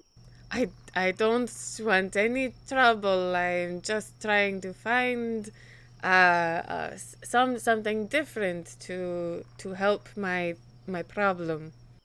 And as he begins to like kind of scurry back, you hear, "Oh, just leave Earl alone. He says that about everyone." I'll And you see a heavy stock woman, her hands above the fire, keeping him warm. So I'll turn to that person. Oh, always? When we get new people, I don't know what he used to do, but he's not himself. I'll start to like leave the guy alone and scoop more towards the heavier woman and still like kind of half kneeled, but not fully sitting down. What has he been taking? Nothing that I know of. He doesn't really do drugs. I think he's just a little demented. Oh, well, I'm gonna look awkwardly at Griffin like, this isn't working. This is your idea. He's also looking like, uh, hi, my name's, Mark. Margaret. Pleasure. What's your name, sweetie? Tasha. You two are new here. What brings you? You don't like the well-being centers that they have around the city now? No, we're, from a little further south. We figured, city would be safer. Yeah, that's what a lot of people think, but with these new programs, folks like us, we don't belong there anymore. No, not so much. Listen, my friend, have you... Listen, I don't mean to be, that make things uncomfortable, but, I heard about something in the city that, in the Kartik that seems to feel like it gives you a new feeling on life. Have you heard anything about this? No, I'm not too much of a drug user myself, but I know there's some people that always see Isaiah over in that tent over there. They Isaiah? always, yeah, he's kind of the leader of the camp. You trade goods, you get clothes, get food. If you want, you get shelter when it's raining. I'll just nod and say, thank you. I think I'll go see Isaiah. And I'm gonna, like, just grab Griffin under the arms before he says anything else and start walking towards that tent. Yeah, he's like, what the fuck was that? Does he know? That fucking crazy guy called you a bloodsucker. Yes, and that's how we've lived so long, is because everyone just thinks you're crazy when you say that. Okay. And as you two are questioning, walking over towards the big tent, you hear a scream like a shrieking banshee. From one of the tents, you see a younger woman, fear stricken on her face as she backs away and begins to run for her life. The vagrants around you, curious, but wise enough to not know their life isn't worth the curiosity. Margaret, as well as others, begin to pace themselves into the forest away from this danger. So, like, which direction was it? The tent that you're walking to. Oh, the person ran from that tent? Yes, a young woman. I'm gonna just head straight for the tent. I'm not even eager myself, but I'll pretend like I want to see if someone needs help. So I'm running toward the tent. Yeah, as you are doing your attention, Griffin looks to you and begins to quicken his pace over towards the tent, almost in a jogging fashion, to see what's going on.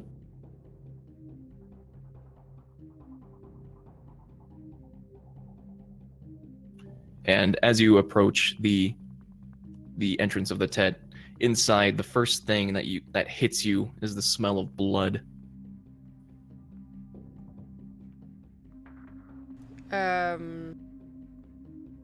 Yeah, that's definitely interesting and maybe a little overwhelming.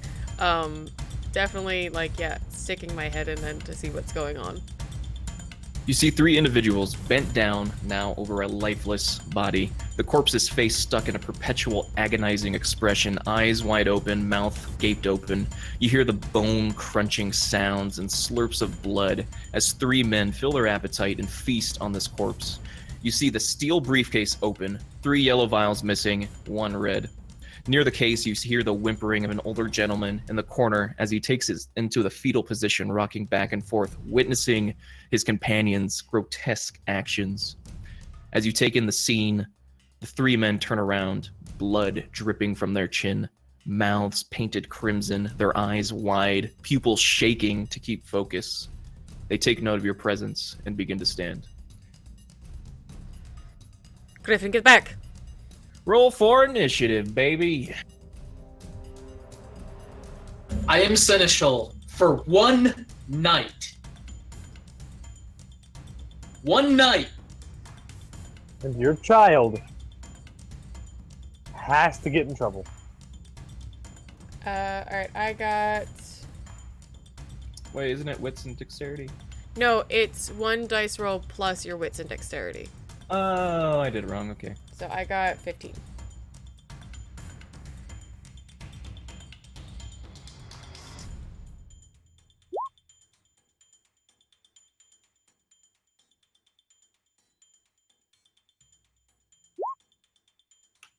Okay, so you are acting first. What are you gonna do?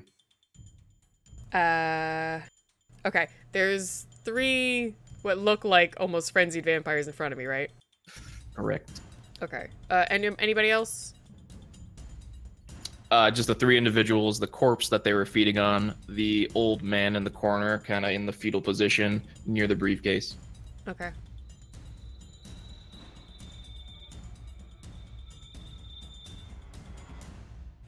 How far is the briefcase, like behind them? Like, how much trouble might it be for me to try and grab it with them in the way? So standing at the entrance, they are in like kind of the middle of the room where the briefcase is slid over to the right a bit. From where you're standing, it'd probably be about 50 feet. Okay. I'm sorry, more like 30 feet. That's them or the briefcase? The briefcase. And they're about a little closer? Yeah, I mean, it looks like they just slid it. Okay. I'm just trying to decide, like, fight, run, or try to grab the briefcase.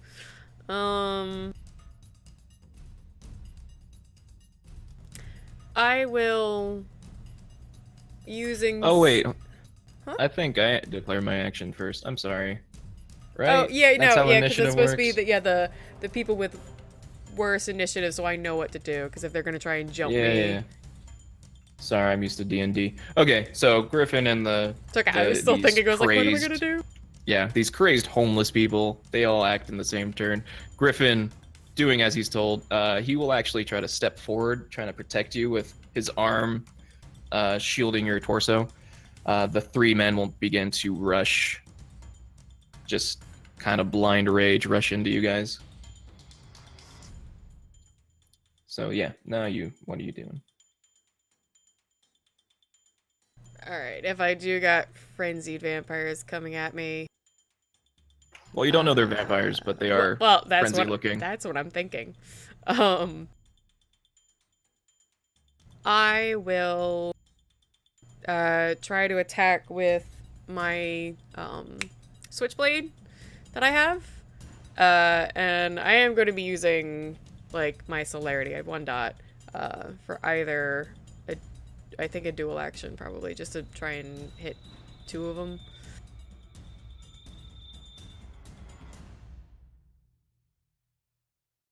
Okay, so you're acting first. As one of them leads the forefront, gets into range, you swing your blade over towards the man. Where are you aiming? Like lethal or just trying to subdue? Easiest to subdue, so I'm not aiming for a specific spot. I mean like a good kind of slash at a large area that'll at least get them dazed, if not, throw them back. Okay, go ahead and roll a dexterity melee, difficulty 6, and because you're using celerity, you can either choose to add additional dice to that, or you can take an extra action.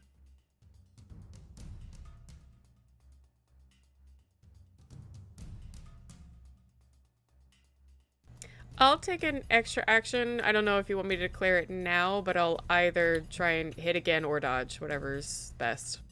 The celerity will be resolved at the end of the initiative order, so Okay. end of the round. I'll take the second action then. Okay, and I'll ask you later on that. Yeah, you slice into this guy. Go ahead and roll damage, which would be just strength.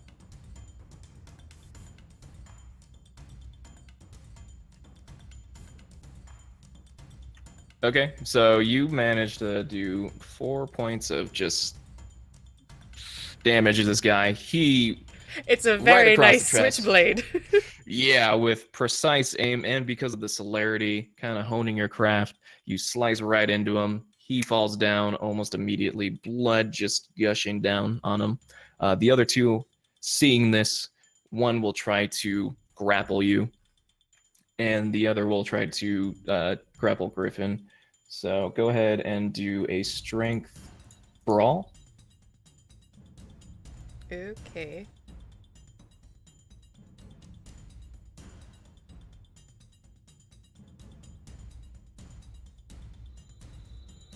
One success.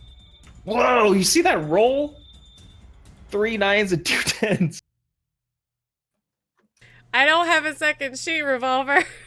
That's fucking crazy. Okay, anyways, this guy with overwhelming strength. Are you not gonna explode those tins? I mean, I could. Yeah, sure. Why not? Doesn't matter. With I was really overwhelming hoping it was 2 strength, more 9s. this guy is grappling you. One arm raised up with the knife in hand, the other held down, and he is trying to reach your neck. The other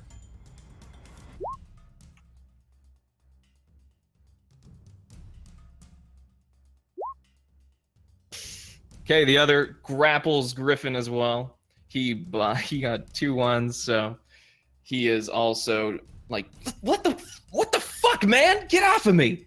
And he's trying to push this guy back. Again, they're trying to take you to the ground. So Griffin will try to. He was trying to protect you. In failing that, that is his turn. So go ahead. What are you gonna do for your last action as your extra action? I am going to, if he's already like getting a good hold of me and pushing me down, I'm gonna use Dread Gaze, my second dot in presence. The extra action has to be physical. Oh, Can't be. okay. Then I will.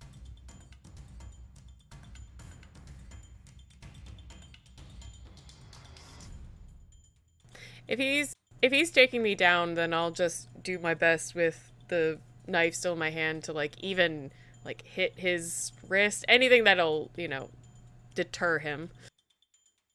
Okay, so go ahead and roll another strength brawl because you're trying to break out of this guy's grasp. 2.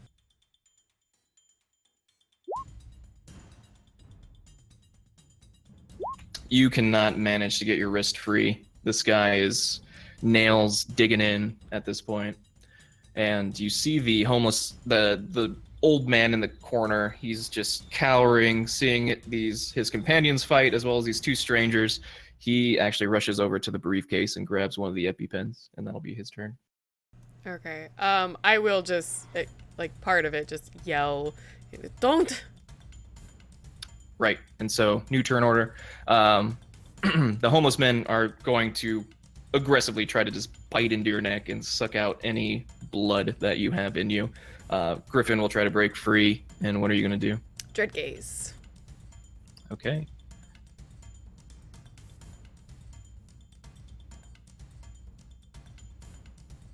One success. That should be... Wits and courage.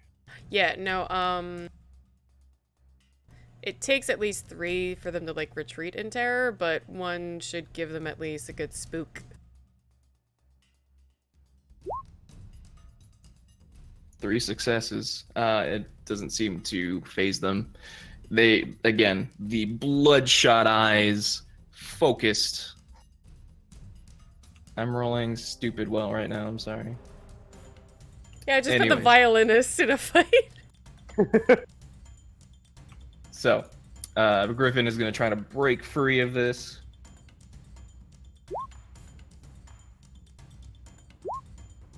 He manages to push the guy off. Seeing you in danger, he's going to try to help you out as well in his next turn. The old man that was cowering in the corner. Oh, I'm sorry, not him.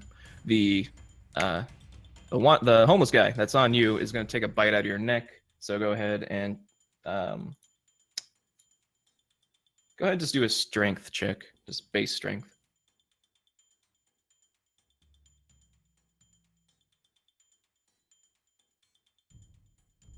2. Okay. As his just dirty teeth, as he opens his mouth, you just smell the rancid garbage that he's been eating, as well as just the decayness, like the decay from not just brushing his teeth and his mouth open, trying to reach your neck. However, you manage to just pull him off very, very just inches away from your neck. The other one, trying to regain his composure, standing up, and that's his turn. The old guy with the now EpiPen just rushing towards the group, like, ah!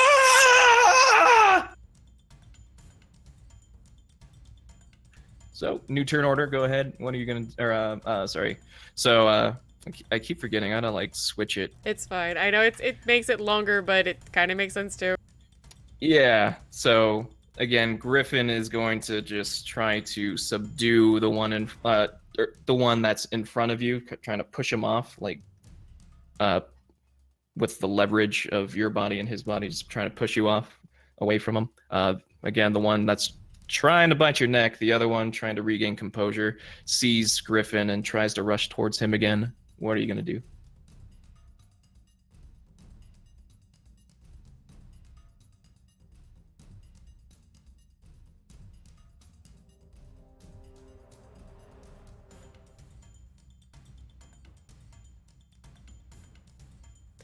I will...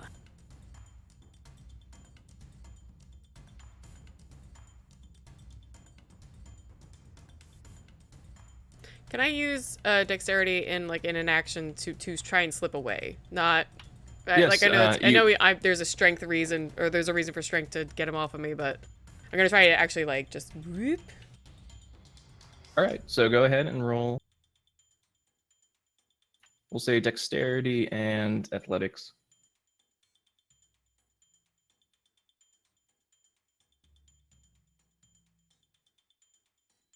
And you actually get one more roll because of your celerity.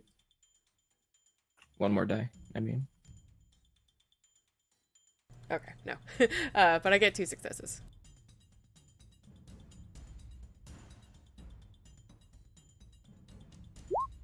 This guy just wants your body. I'm sorry.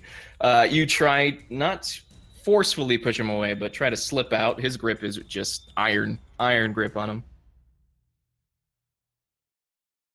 So, the man will again try to bite you. Go ahead and do another strength. 1.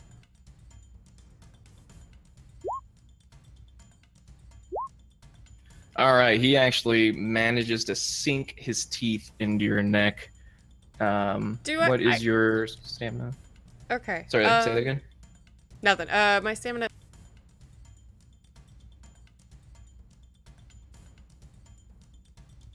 Sorry. 2.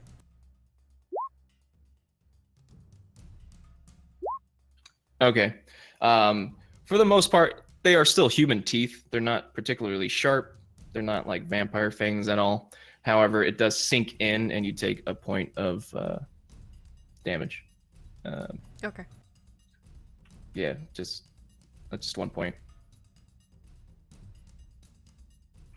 And I definitely yell out like a little like kind of oxen blood red anger, just kind of.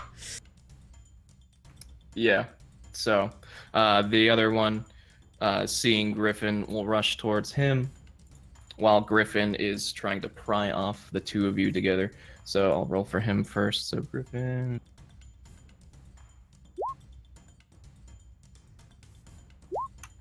He manages to pull the man's head off of you, as you see a little bit of blood just trailing down your neck, and he seems to be a couple inches away from you now, as he has increased some of the leverage between the two of you.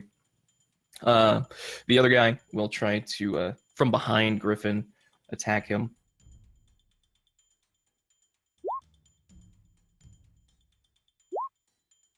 But with no success, Griffin actually gets with one of his elbows him in the back of, just right in the bridge of the nose. You see blood curling down from his face as his nose appears to be broken. and he just begins to stagger back a little bit. The old man with the EpiPen running into the midst of the group now. He is just gonna blindly stick someone with that EpiPen. So let me roll a d4 real quick.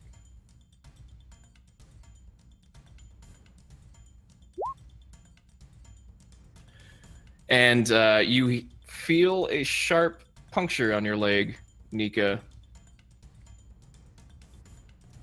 As this man just stumbles and manages to hit your leg. And Griffin, noticing this, kicks the old guy away and pulls the EpiPen out, only to see that it's empty.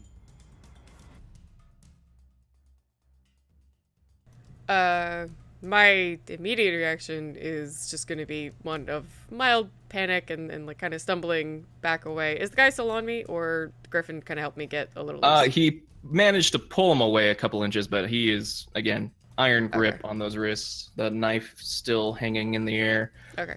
So this is the new round. Again, yeah. Is something happening to me? Not that you know of. Okay. So the old homeless guy, the one that's on top of you, iron grip, again, he's just savagely and ravagely just trying to get at your blood. Griffin still trying to manage to pull him away. And the other one still holding his nose. He seems very hurt by that last attempt to grapple Griffin. The old guy passed out as Griffin kicked him. What are you going to do? I am going to try all. Okay. So that is, charisma performance, 7.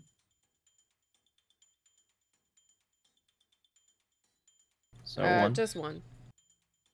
You can charm the closest person to you.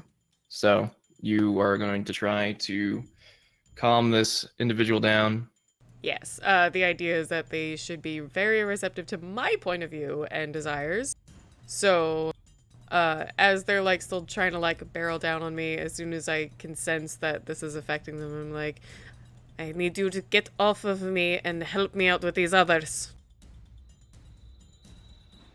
And in doing that, the frenzied individual that was trying to, attack you loosens his grip a little bit. He seems very disoriented and confused. He puts one hand on his head, shakes it off a little bit, and he spent a willpower to try to resist that. So Griffin, with a very boisterous blow, will try to punch this guy just square across the face to knock him out.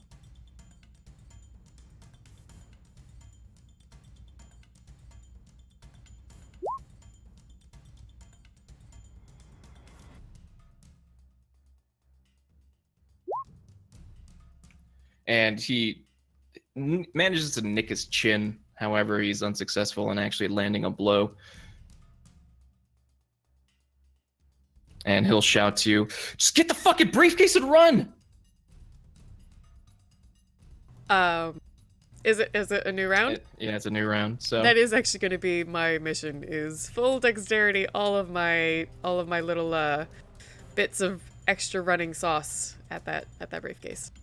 So go ahead and do dexterity athletics to get the briefcase and run out.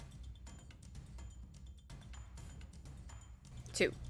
Okay, so one of the ones that has the broken nose, he's trying to reach out to you. You manage to very gracefully dodge his arm, his reach. You grab the briefcase, close it up, and you begin to run. And Griffin following you after that.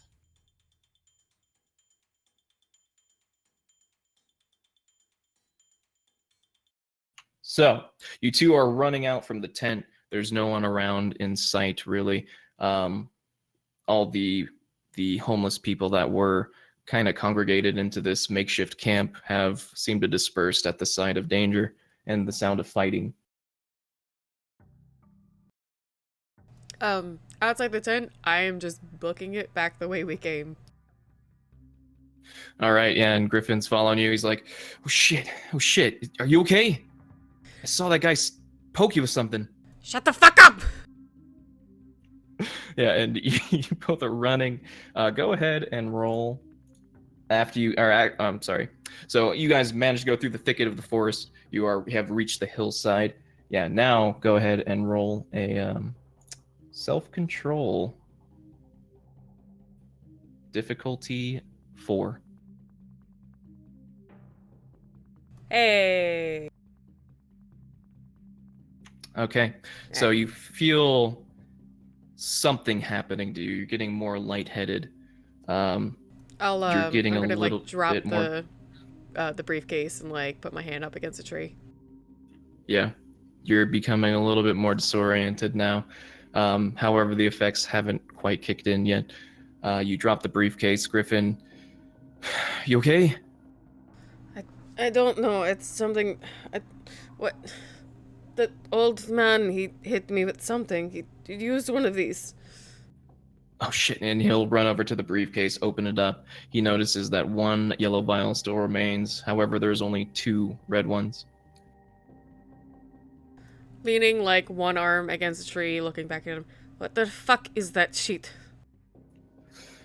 Okay, calm down, Nika. I'm gonna get you someplace safe. You can trust me, okay? Just here. All right. Yes. And he'll reach one of your arms around his neck. No, you don't need the help walking. However, he's still supporting your body. And as you two climb the hill, you're on the main street now. It's like, okay. Here, follow me. And he begins to walk you over towards his apartment.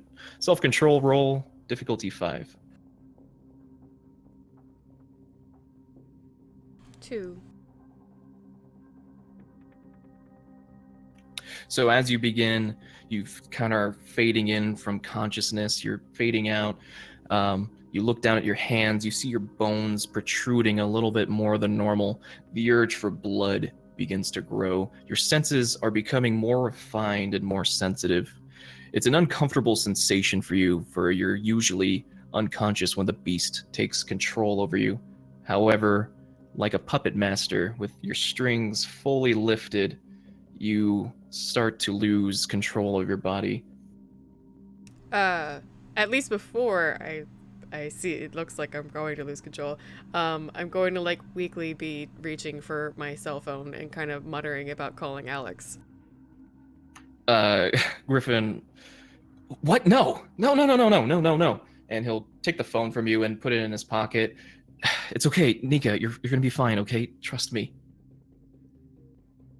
I'm gonna still kind of mumble about Alex, but yeah, I understand I am now sort of losing who I am.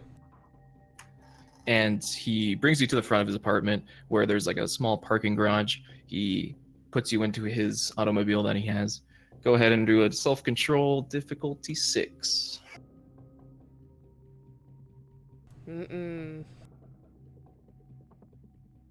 So, your consciousness fades again.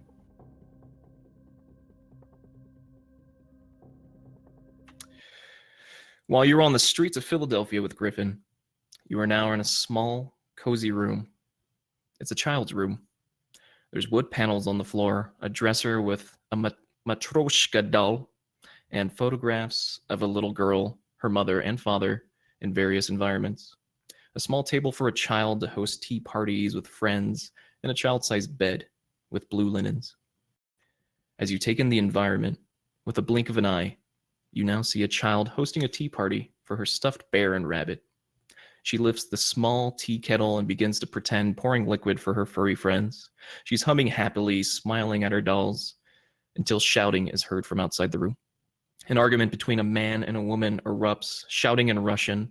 Shortly after, the sounds of glass shattering echoes the room, the furniture being toppled over, and the wail of a woman as her partner strikes her across the face.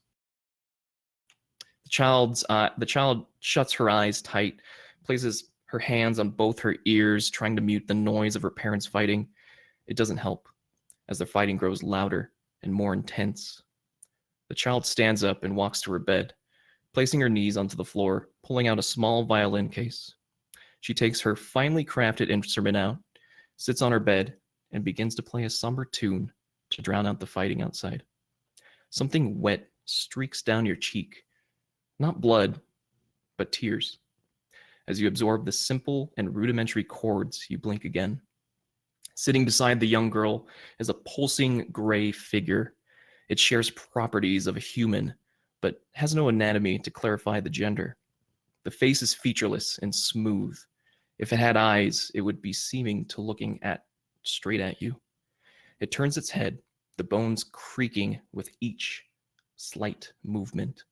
And like tearing apart dough, a mouth forms from the creature and suddenly bites into the neck of the girl. Go ahead and roll another self-control, difficulty 7. 1. You begin to fade back into consciousness. You hear, You cannot bring her here. Get out now. The drugs are already in her. She needs a place to be locked up. Again, you begin to fade out of consciousness. You begin to explore again in this lifelike dream. You're at a concert hall, listening to the sounds of a beautiful symphony.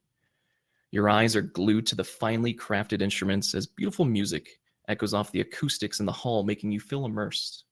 The music ends and applause erupts. Looking around you are faceless individuals, both men and women.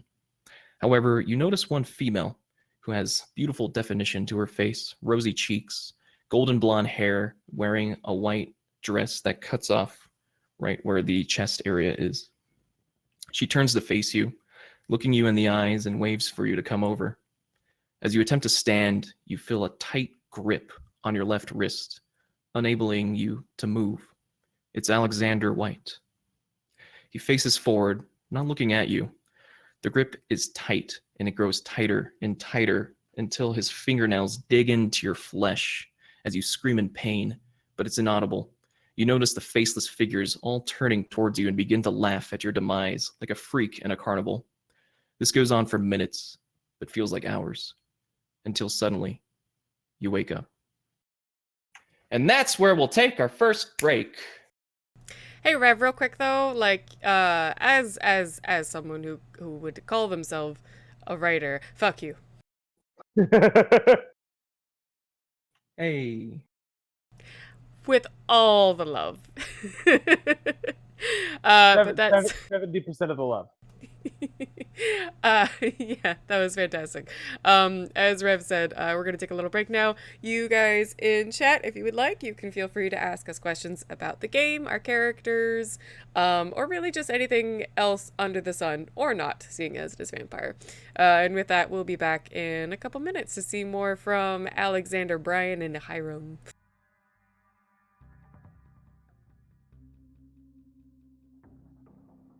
So, how are you guys all doing tonight? Flargle Blargle. Yes, Stark's Fallen. Feel free to ask us anything within reason, and we'll be happy to answer your questions for you. Yeah, we might say that's private. No. I mean, if you want to talk about my past sexual experience, that's a joke. Hey, this is a mature stream. We're allowed to do that. All right, so there was this one time at band camp. I've never been to band camp, though. I have. My only interesting story is that I fainted there once.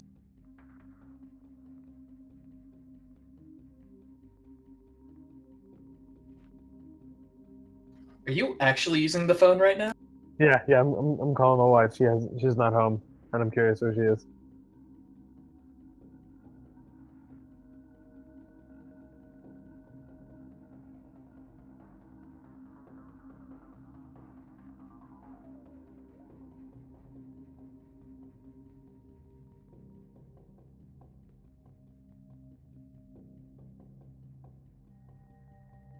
Hey, dudes, how's it going? I have no idea how to answer that, Dark's Fallen, but it's 2018. I guess anything can happen these days. I mean, Zabani's married. I'm married.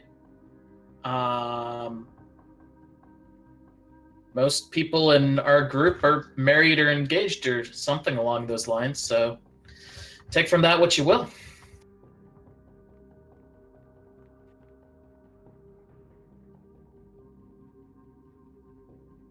Yeah, D&D is cool now, man. The biggest I didn't mean to interrupt anything, but real quick though, I gotta add. Okay, so my parents were adorable and wonderful, and like when they fought, it was like, but if we paint the room that color, it won't match the furniture we already have. Kind of level of quaint, but my grandmother did give me a Matryoshka doll when I was younger, so I went like, oh no.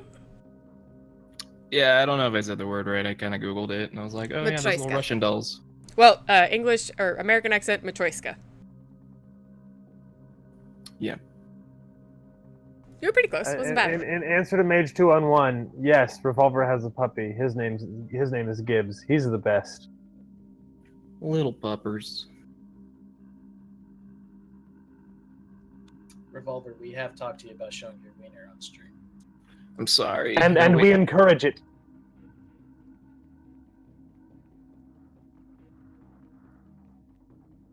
But how's everyone's night? How was the weekend? Everything? How's life? Life is good.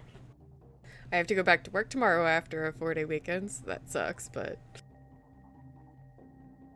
Well, 3.5-day weekend. Boo. Yeah.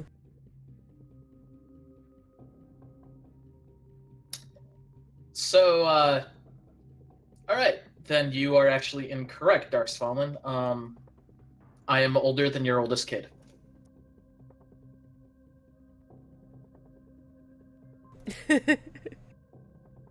I now feel, well, actually. Yes, I'm 30. I know I probably don't look my age, but yeah. I'm married! Your daughter is safe, I swear.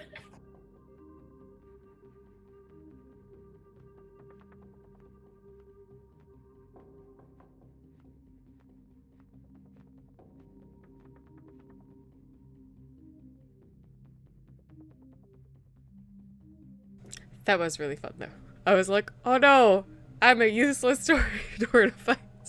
But it was really fun to actually think about, like, wait, no, I do have presents. This can work. I was just rolling like a fucking It boss. was fucking stupid, Revolver. I'm glad you had fun because Yeah, the past very hour I have been sitting here just like, I've been seneschal for one day. Just repeating in my head over and over. just third person, out of character, omnipresent, biting your nails like, my child's gonna die. There's nothing I could do. I just want to swoop in and save you. But I made the least combat character I've ever written in my life. I mean, I gave her an edge. She has a little melee and like and good dexterity, but like, Well, you have dread gaze. It's just I rolled stupidly well. Yeah, I only got one. It's way better if you get at least like 2 or 3. 3 is supposed to be like pretty much no matter what. Like they should actually go like ah. Like even if they don't go running for the hills, they're supposed to like actually be like kind of attacked suddenly. Like. Ugh. So Dark's Fallen, we play Revolver. So Monday's kind of our rotating slot. We usually don't have a game on Tuesday, but Revolver likes to jump in and run one or shorter span games every now and then. So Tuesday, StorytellerSpira runs a New Orleans by night, which should go on for a while, and once that's done, we're going to go back to our New York by night game, for which has been going on for, I don't know, 30 episodes or something. I don't know what number we're up to on that. So we're just like to rotate every now and then, keep things fresh. And then Fridays, Bonnie actually, wait, where are you actually on the stream? There does the there for you. Friday. Yeah, So. I do Dungeons and Alto Dragons. So Monday, Tuesdays, and Fridays tend to be when we will be streaming, regardless of what we're doing in general. At least until somebody decides to go fuck up our schedules again. So. Yeah. All right. We ready? Yes, sir. Okay. So before the night's end, Articus, you do receive an email. Or sorry, Brian, you receive an email from a just anonymous email source. It seems to be stock made, untraceable sort of thing. And it's the video with translations underneath. The first translation, the Sit las escultores. that means praise be to the sculptor. The second translation, the first large monologue, says, "Brothers and sisters, we gather tonight under the full moon to worship the first child of his name, for he bestowed and blessed us with a child of his own, the sculptor." And the third translation, the second monologue, is, "Her awakening is upon us, my brethren, and when the time comes, she will be the mother to a new era, birth a new child. The price will be paid in blood." And that is the translation.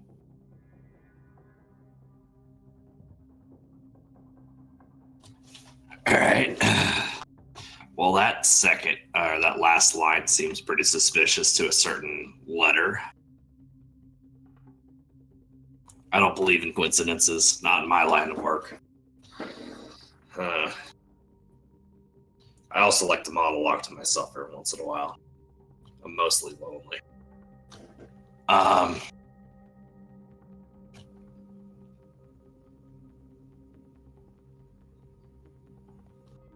Nothing on that W yet? Just the email that you received was that the translations. Gotcha. All right. Not sure what I can do on that. I think I'll sleep on it at the moment. Okay, so as Monday night comes to a close, you are now awakened to Tuesday. You wake up to the sound of your cell phone. Ah, shit.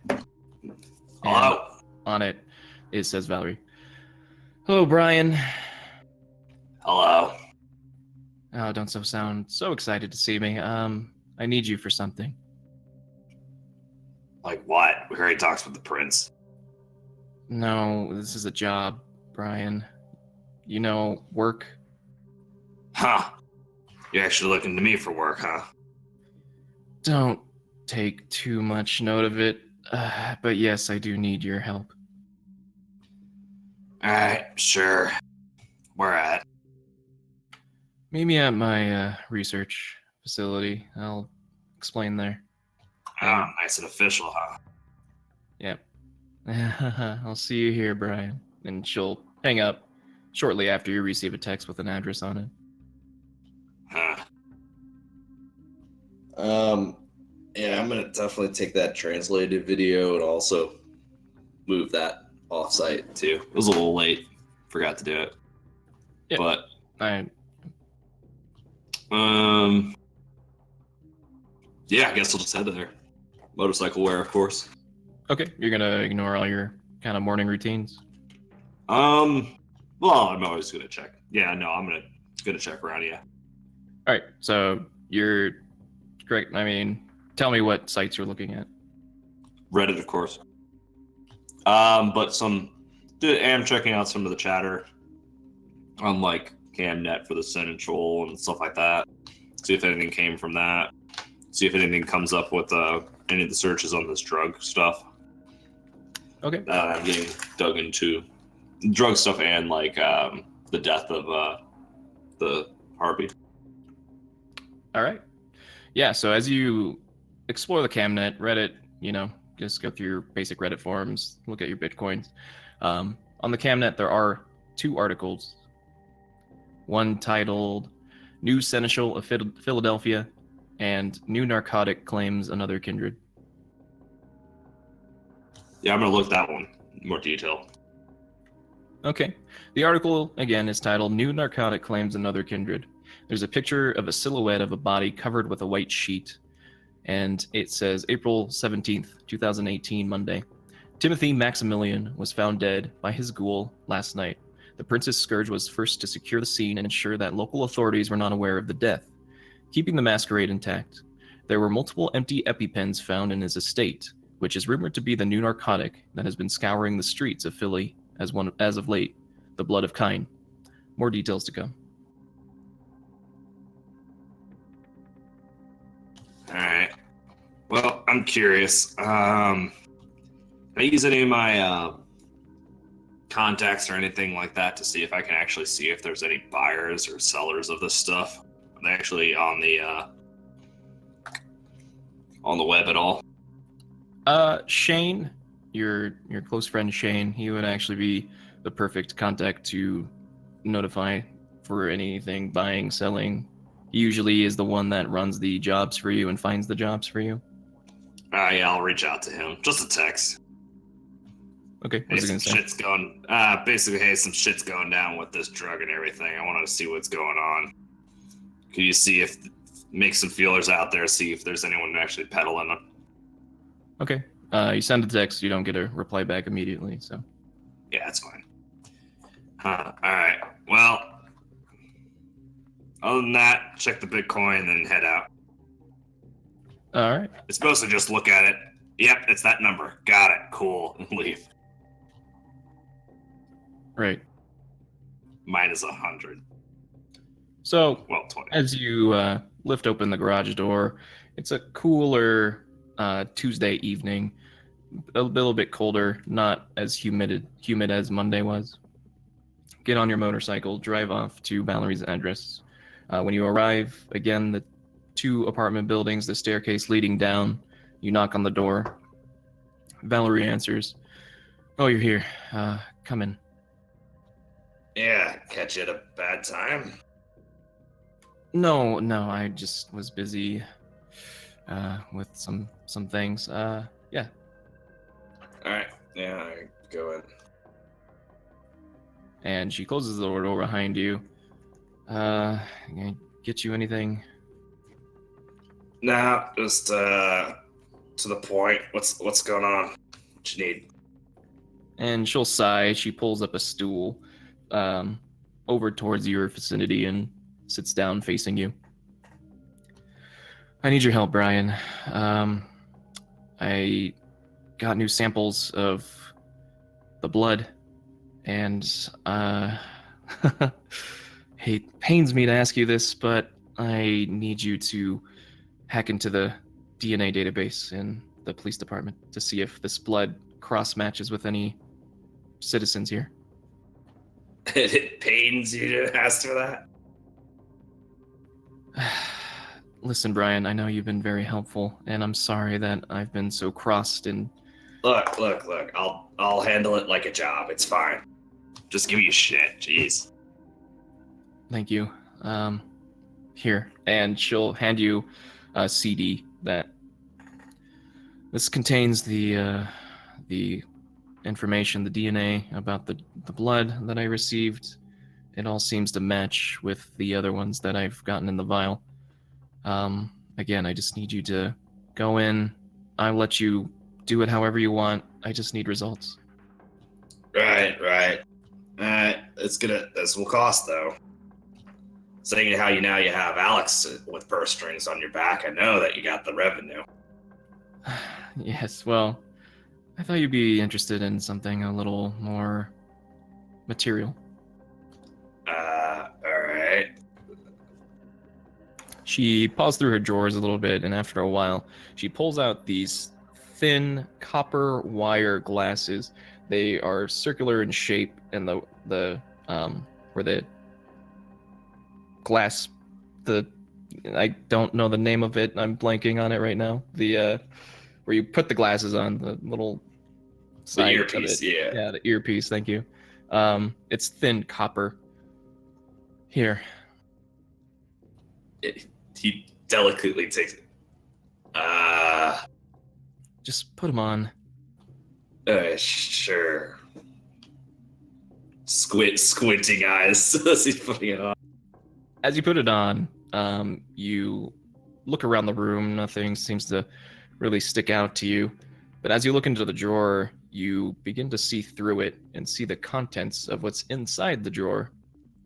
And once you go to one of the doors, you squint a little more, and you can see past the door what's in that room.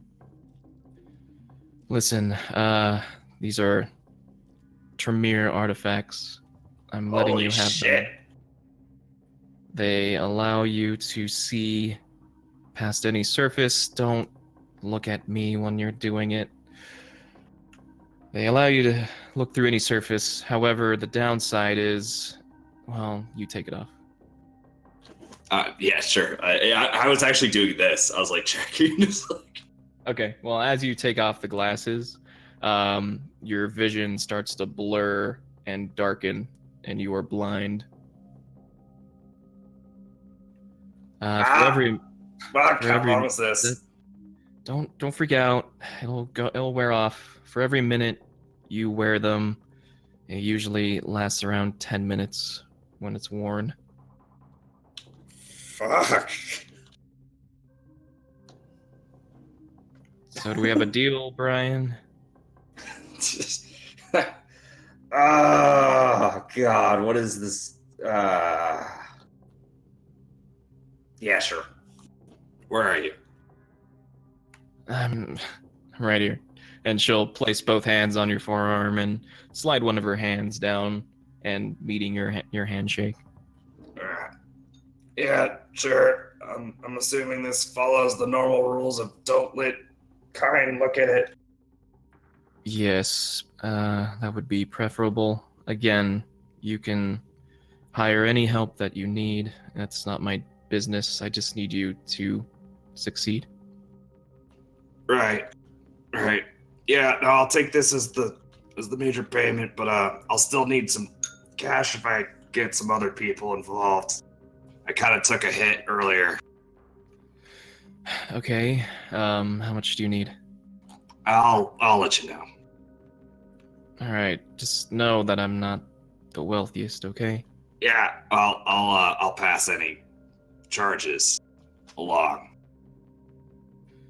Okay, well, and as you talk, your vision begins to slowly blur back in. You can see again. It's very hazy, like if you're in a dark room going into a light room. Right. It's like very useful, but god damn that after effect. Yes, that's what most artifacts do. But All right.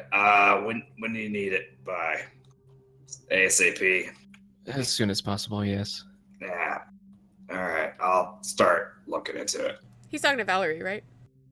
Yes. Okay, so, This isn't gonna get me in trouble with anybody, is it?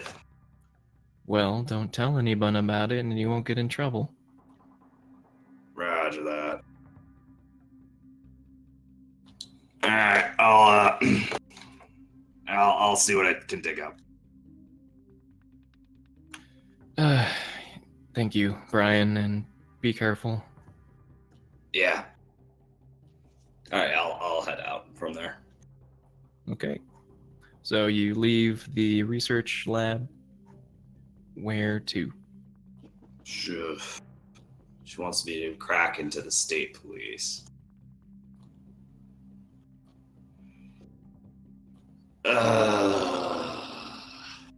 I don't want to talk to Bishop again. He's just gonna charge me another 5 billion things for it. DNA test. I wonder. That might not even be online, is it? That information. Gosh, I need to do research. Yeah, you wouldn't know. Yeah. Do I have a contact with the police?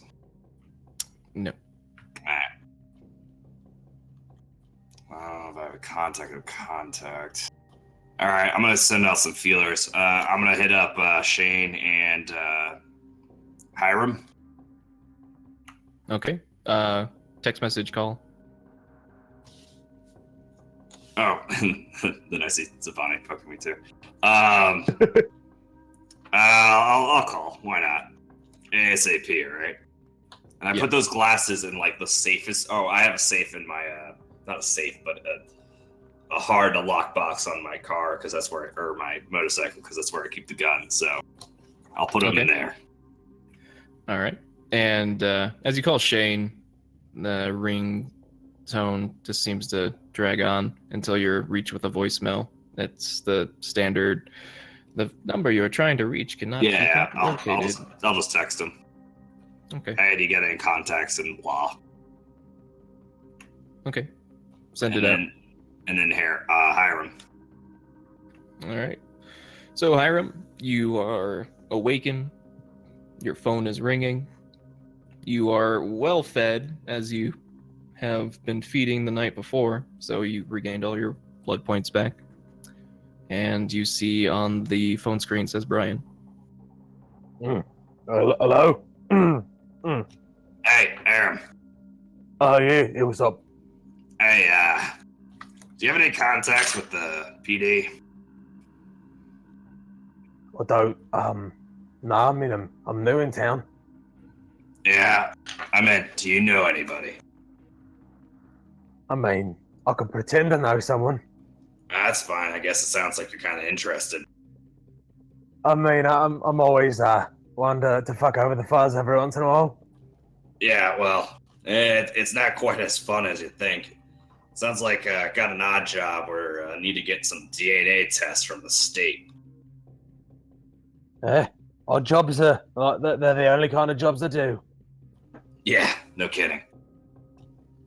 Well, I don't have any idea. I'm gonna have to do some research or something. You want to put out some feelers, see if you know anything, or can figure out anything? I mean, I need a little bit more information than a DNA test. I feel like I do, hundreds of those a year. Yeah. Specifically, wait, it's DNA. I mean, I guess just any kind of DNA. I don't know. I have a sample apparently, and I need to cross-examine it. AK, I got some blood, and I need to figure out whose blood it is. Figure me?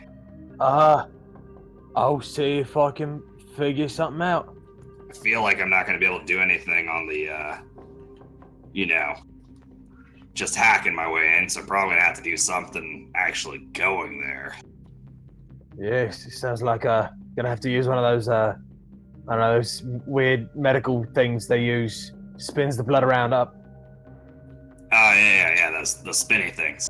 Yeah, I know what you're talking about. I don't know what the hell they do. I'll see what I can do, though. Yeah, it sounds like this is going to be an interesting one.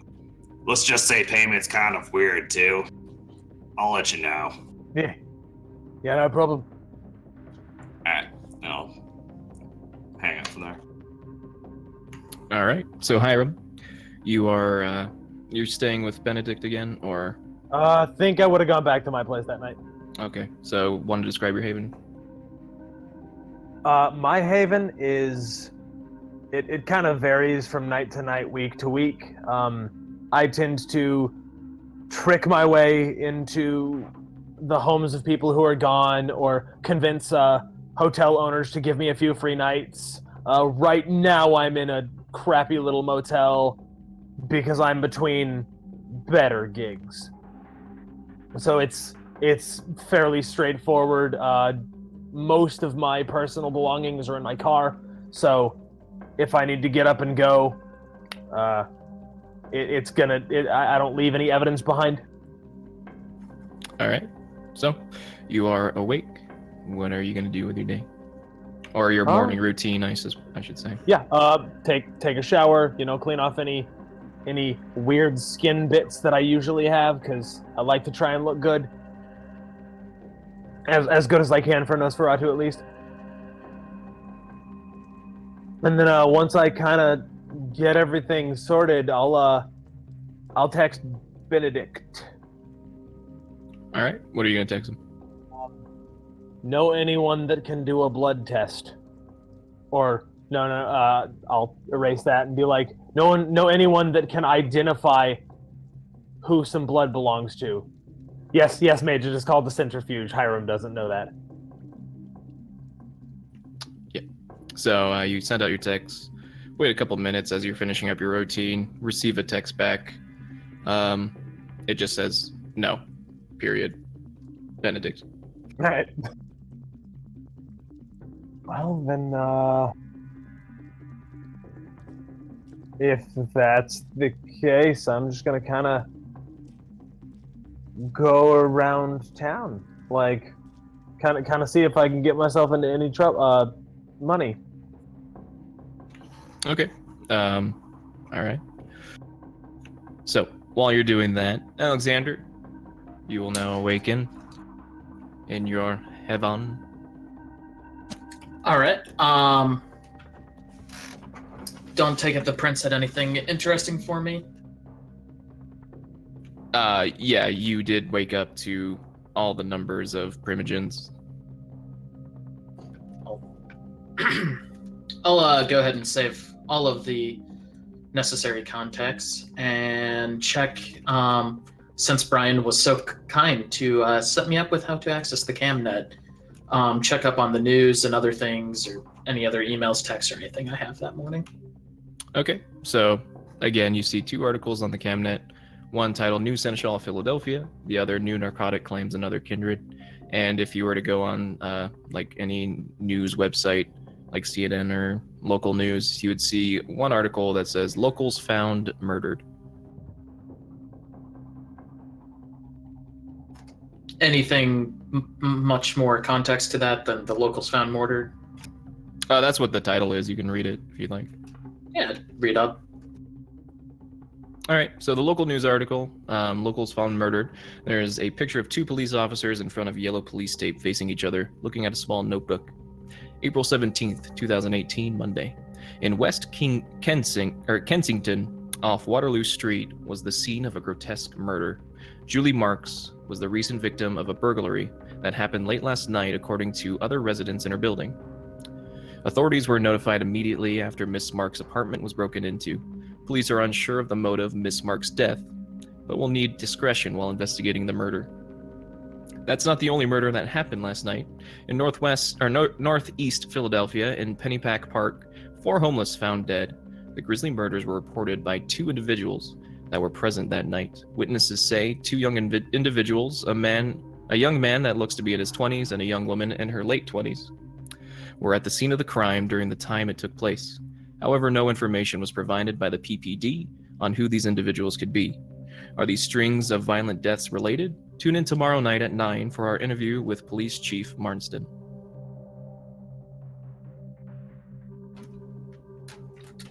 I'll just nod along as I'm reading the articles and just kind of passing them into the back of my head if they become relevant later.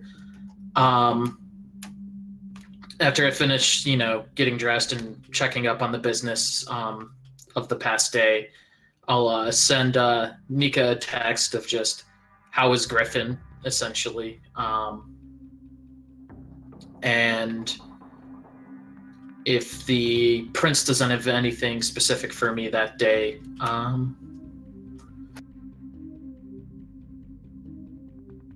sorry.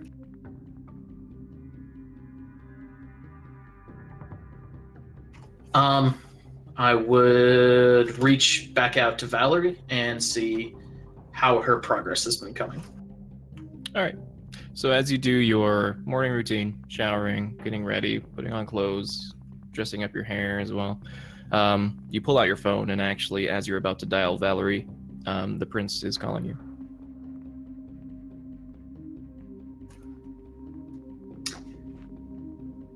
Good evening. Hello, Alexander. How are you this evening? I'm doing great, Victor. How are you? I'm a bit irate at the moment. That's unfortunate. What's going on? Meet me at my estate an hour from now, if you could. Time is of the essence here. Of course. Is there anything relevant that I should bring or be prepared for? No, Alexander, just read the news, read the cabinet, and after that, click. Wonderful.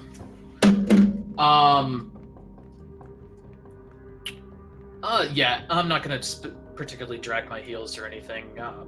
Not rush, but not drag my heels. Get, composed, put on something probably in my standard, relatively clean and not overly wrinkled, and make my way to the Prince, getting a Uber or taxi and heading straight there. Okay. Did you still want to contact Valerie while you were interrupted, or? No, yeah. I would give her a call while I was in the, on the ride over, something to kill the time. Okay.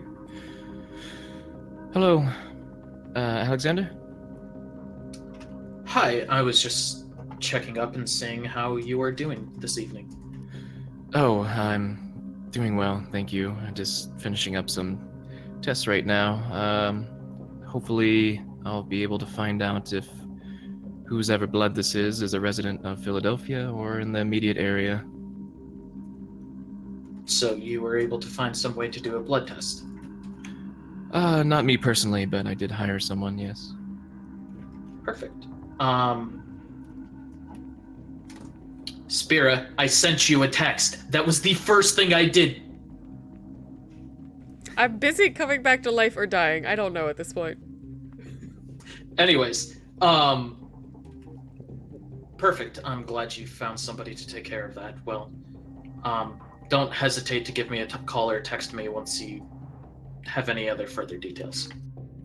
Yes, I just hope this job of mine isn't too expensive is all. Well, if expense is the issue, you can always come to me and we can negotiate something. Thank you, Alexander. I appreciate that. Absolutely. Okay, so as you wrap up your phone call, you're driving over back to the prince's estate. You run into Trevor. Trevor rings you up. You go through the hallway, the elevator to the 11th floor.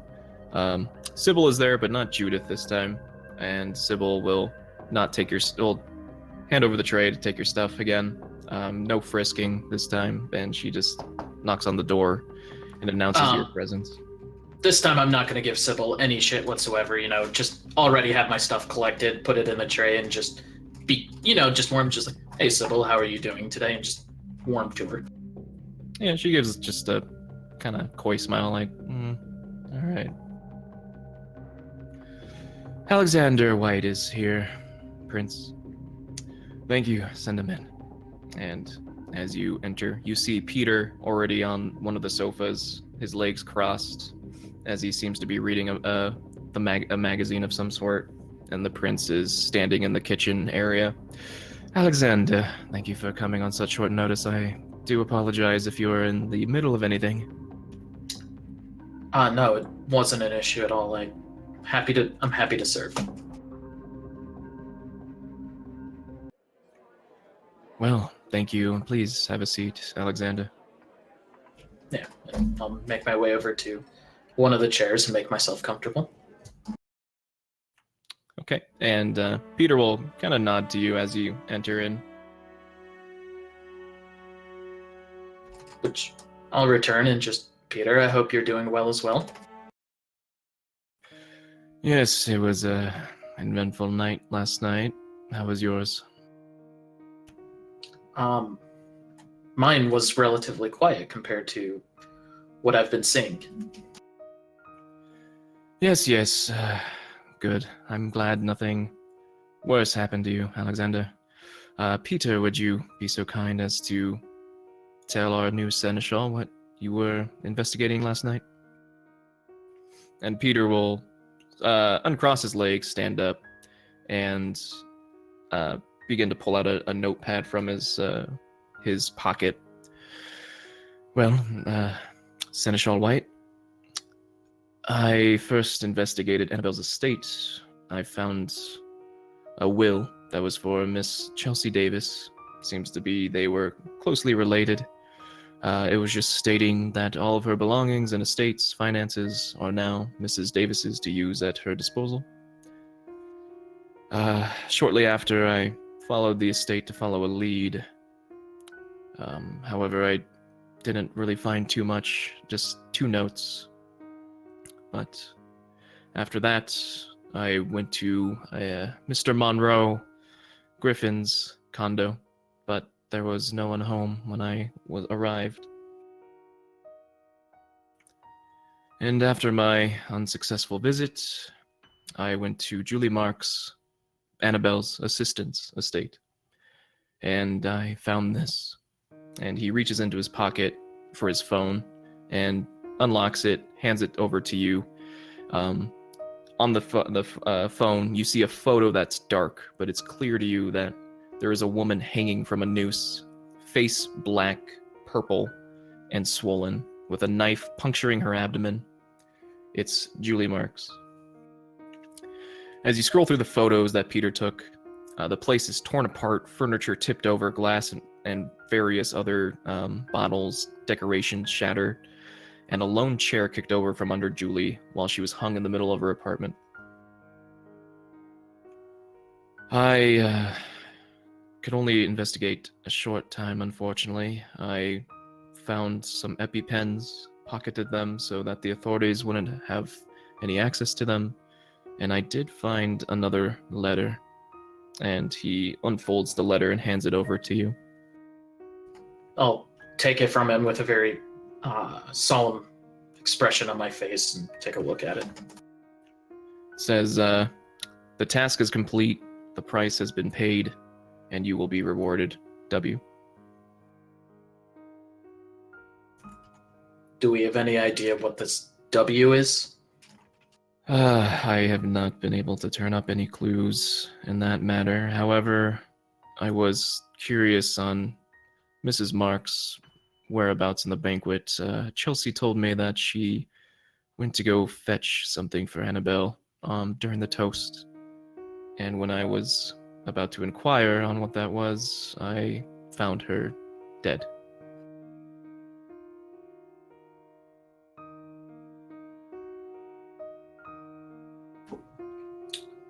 Well, this is becoming a bit interesting, isn't it?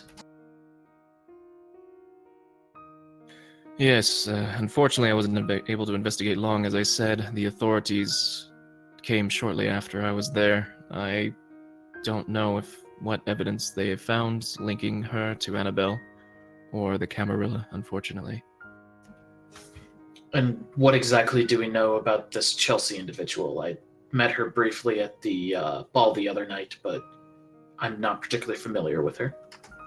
Yes, and he begins to page through his notebook. Miss Davis, Chelsea Davis, part of the Malkavian house. She just is a local school teacher, teaches nights, English. No desire to be any political figure, but seems her and Miss Annabelle had a past together in Tallahassee, Florida. Enough of a past to become the sole heir of somebody's estate? Well, if that's the motive for murder, I don't think she did it. She's a little bit too soft for such things. And in terms of a Malkavian, she seems very tame to her brethren and sisters. However, it seems their sires knew each other, and in turn, they had a relationship.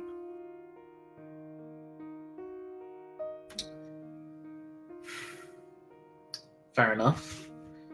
So there's mention on this, I don't know what to call this, murderer's note, of a price having been paid. Are you aware of any outstanding, I'm assuming not, or else you would have mentioned, but outstanding debts or another nefarious or notorious affairs that either of the two have had? No. Miss Bovar was very well looked for. She had quite the notoriety, and she was well liked along the Camarilla. If she had any debts, it would not be to my knowledge. Same with her assistant, Miss Marks, but these notes make the two tied together. I just don't know how yet.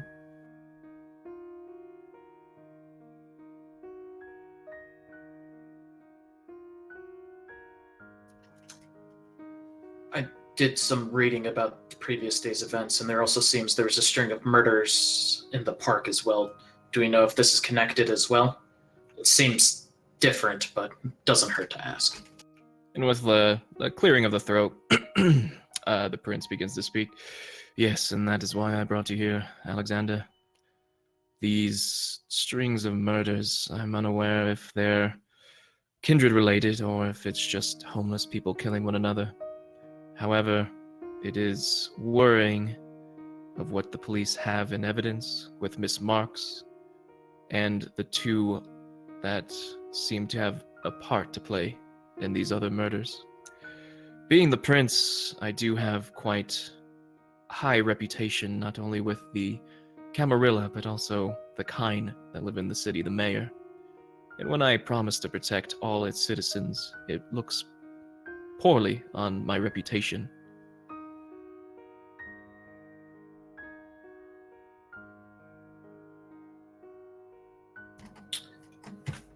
I understand your position clearly. Yes, and that's why I would like for you to talk to the Chief Inspector, Marston, before he says anything damaging to the Masquerade.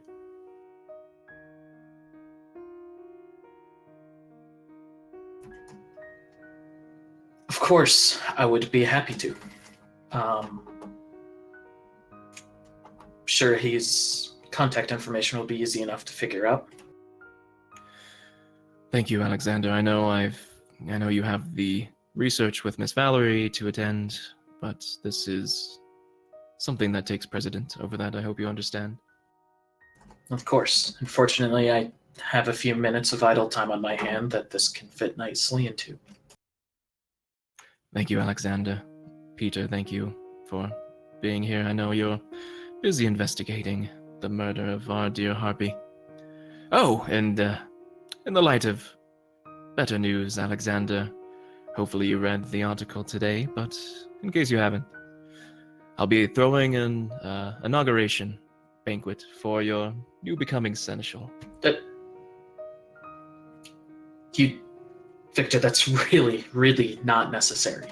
Oh, please, I insist, Alexander. The Primogens need to know who their new seneschal is, as well as the other kindred within the city.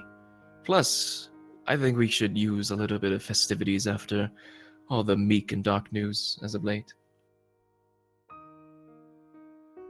Well, then, of course, I would be happy to attend and be the guest of honor.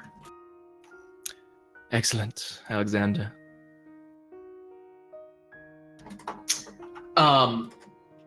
With that, I'm assuming I'm just gonna excuse myself. Does Peter leave with me, or does he stay behind with the prince? He stays behind. He doesn't seem like he's in terrible of a rush to go.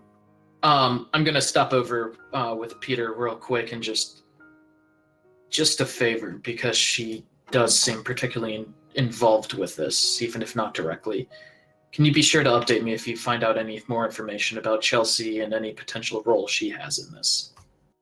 Of course, Seneschal White. I'll do my best to forward any information I have on Miss Davis. Thank you. Appreciate it. And with that, I will make my way out. Okay, so you collect your things. You head on back over to the elevator going down. What would you like to do in the meantime? I'll check my phone, check my text messages, and just be like, what the hell is Nika up to? If she has, I'm assuming she hasn't responded to me yet. There is no response. I'll text Griffin then and just be like, how are things? No response.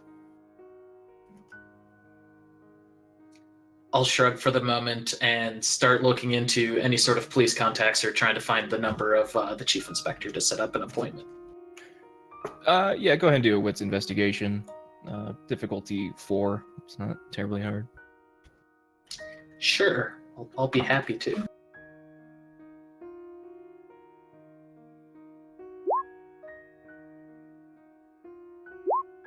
So that's 4 successes. All right, easily enough. You manage to find some contact information on the actual police department's website, as if like questions, concerns for the chief inspector, contact this number kind of thing, or if you're media press sort of thing.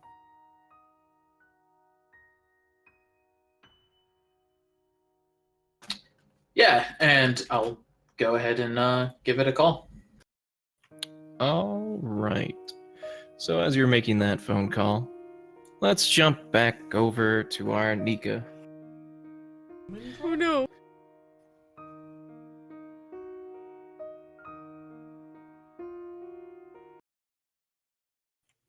Nika, so you are now awakening.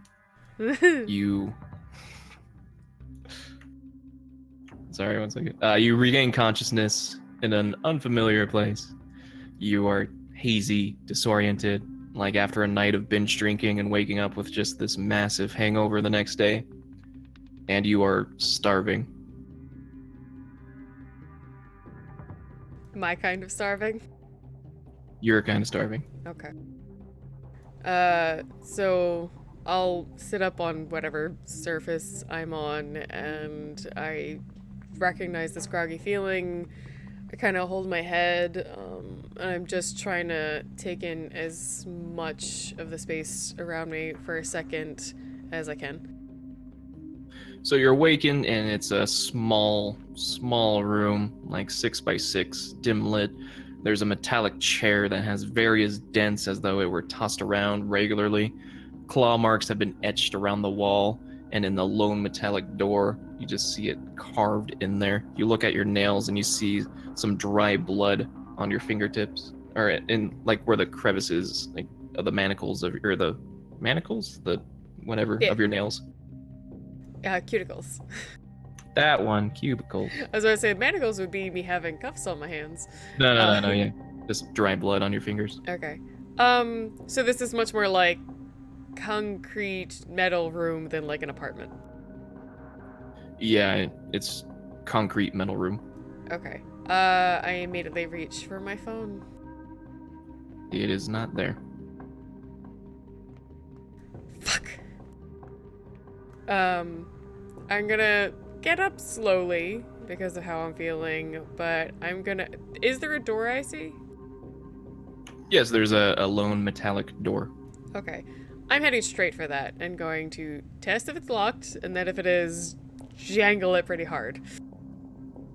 It is locked, and as you're jangling it, the metal beginning to creak and emit some noise. And after a while, the door opens. You see a gentleman stand at the mouth of the door, standing at about 5'10", dark skin, with long, dark hair, and he opens the door. He seems to be average height, average built. He has a well-groomed goatee, has these thick eyebrows, and you notice a tattoo on the side of his neck of like a Siberian tiger. Ah, princess, you're awake. I am going to immediately snarl at being called princess, but I don't say anything about it, just... That is this. Why, that's not a way to treat a host. I saved you. Well, he saved you. Who? He'll open the door further. You see two men. You are in the cellar of what looks to be a brewery. There's caskets and various brewery equipment found and placed in the room. You see Griffin with a concerned expression on his face, looking as though... celerity moving toward Griffin with my hands out toward his neck. Okay. So as you do that, you see that the expression, he doesn't look like he slept at all. You also see a large man with a short military cut, brown hair. He has various tattoos on his sleeves and neck as he sits cross-armed against the wall. There's another metallic door aside from the one you came out of and a stairwell leading up. And as you celerity, I'm going to need you to do a self-control check. You are really hungry. Ooh, alright, what's the difficulty? It's going to be difficulty 6. 1. As you use celerity, you just almost lose control to the beast again, and you reach over to Griffin, and... I'm going to, grip him. I don't really want to choke him, but, I, kind of hands by, kind of between the throat and the shoulder and push him against the wall. Where are we? What the hell is going on? Why am I... And I'm going to feel that hunger pang, just... Yeah, you hear that little whisper in your head. Griffin will kind of take the hands away from his neck. This is the only place. And you hear, I love us quarrel. I love it so much. Princess, you are in my territory now. Don't call me that again. Oh, she's very feisty, Griff. I like her. My attention goes back to Griffin, just glaring at him, waiting for him to answer any of the things I just asked. E is very jaded towards the eye contact, and he will, try to push you off gently, not forcefully, if you let go, and he'll smooth out his clothing.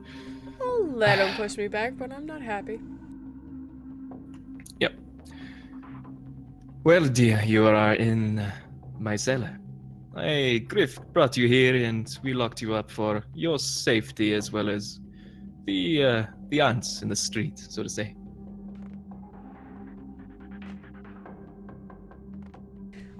I'll turn back to this gentleman, and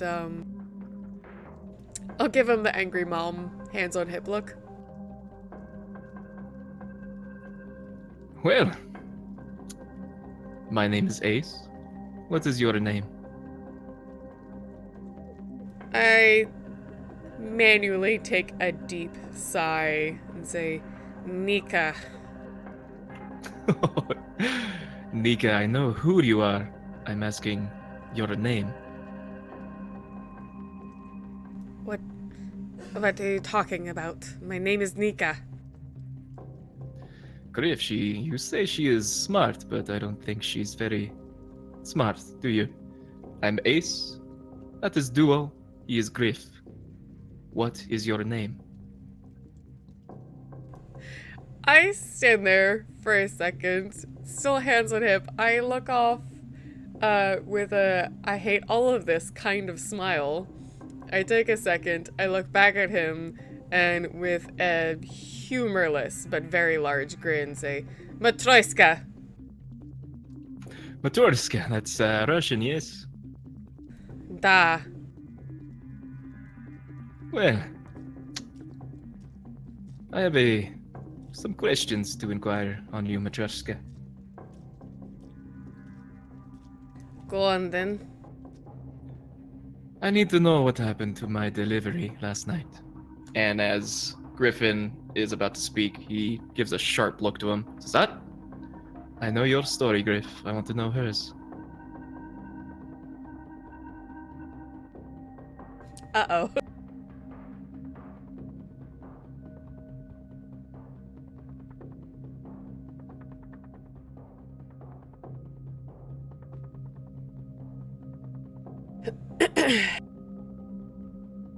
Well, I went to meet Griffin at his apartment. He recently gave me a job. I just wanted to ask him a little bit more about the place I'd be working at. As far as I remember, it's a little fuzzy after whatever the hell was just injected into me earlier this night. It seemed police or somebody came by bothering him. He threw some sort of briefcase out the window for safekeeping. He asked me as a friend to go look for it. It did not appear down on the ground where we expected. We followed the trail, wound up being attacked by some homeless people who were acting like kindred during a frenzy, and here we are. With a very amused look on his face, he'll look to Griff. You throw the drugs out the window, Griff. Why not just hide it under the bed? And Griff will... I thought he was going to come in my room, okay? I panicked. I didn't know what to do with it. Right. No brains, this one. But he's got the looks. That those only take you so far. Yes. Well. And, 5 missing products from my briefcase here. As you understand, I'm a little bit angry, is the word. These need to be repaid. They're not mine. I don't know what you want from me. Yes, but now you see, I am in a difficult position here. On one hand, having the senator's child is quite the card to keep in my back pocket, see? On the other hand, you've seen my face, and you know who I am, and what I do. I would say that's your problem since I didn't ask who you were or to see you. You could have left me alone. I leave you alone, you kill people, and expose the masquerade. Now I may not be so inclined to follow the Camarilla, but I am inclined to keep my head. I appreciate whatever protection you gave me by bringing me here, but again, you could have gone and had Griffin lead me out. Well, I needed to know where my cargo went. Marshkarov. Matroiska. Majoriska.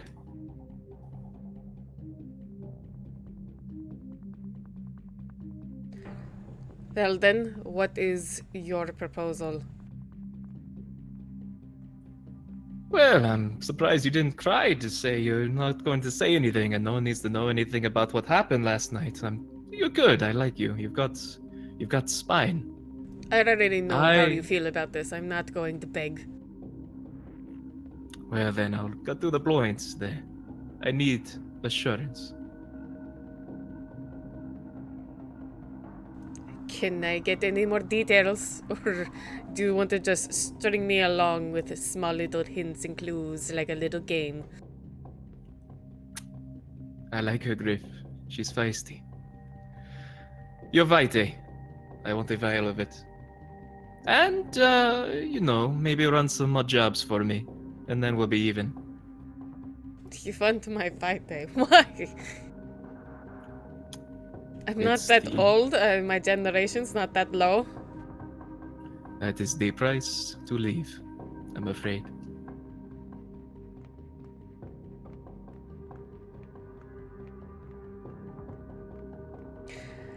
I'm going to look over at Griffin, give him a very clear, we'll be talking about this later, look back to, did I get this guy's name yet? I mean, like, did he offer it? I didn't ask. You said Ace. Okay, yeah. Well, Ace. Fine, I want out of here. Take what you need. As long as I can still walk.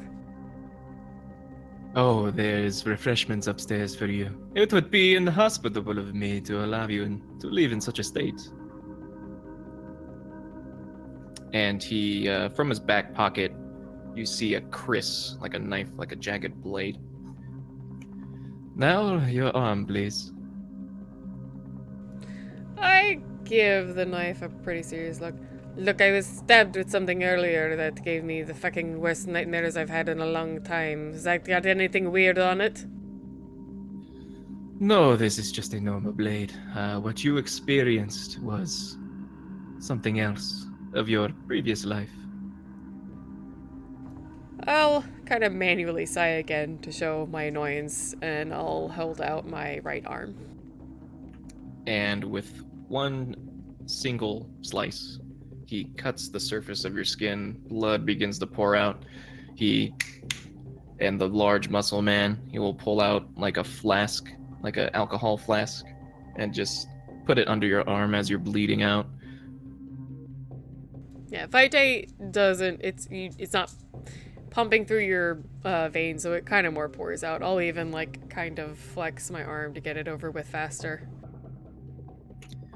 Thank you. I appreciate the haste. I'd like to be home. And with that, he'll pull out the canteen and fasten it. Well, yes, you are free to go. I will get in contact with you shortly for these jobs. And he extends his hand out to shake. Do we have a deal?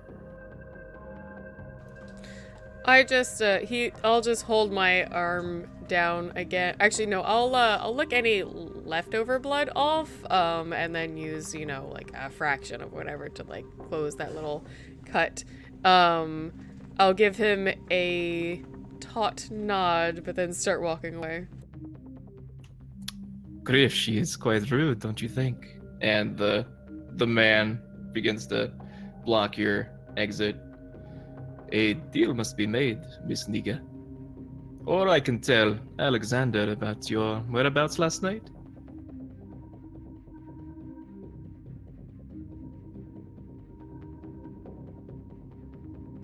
Feel free, I'm going to tell him myself. Oh, that would not be so wise, Miss Mastrovska. Mastrovska. Matroyska. Machorska. She struggles saying it. And he pulls out his phone and gives it to you. And on the news article, you see the local news about the strings of murder, the 2 unidentified people that were there with the 4 dead homeless people. And you see, that really.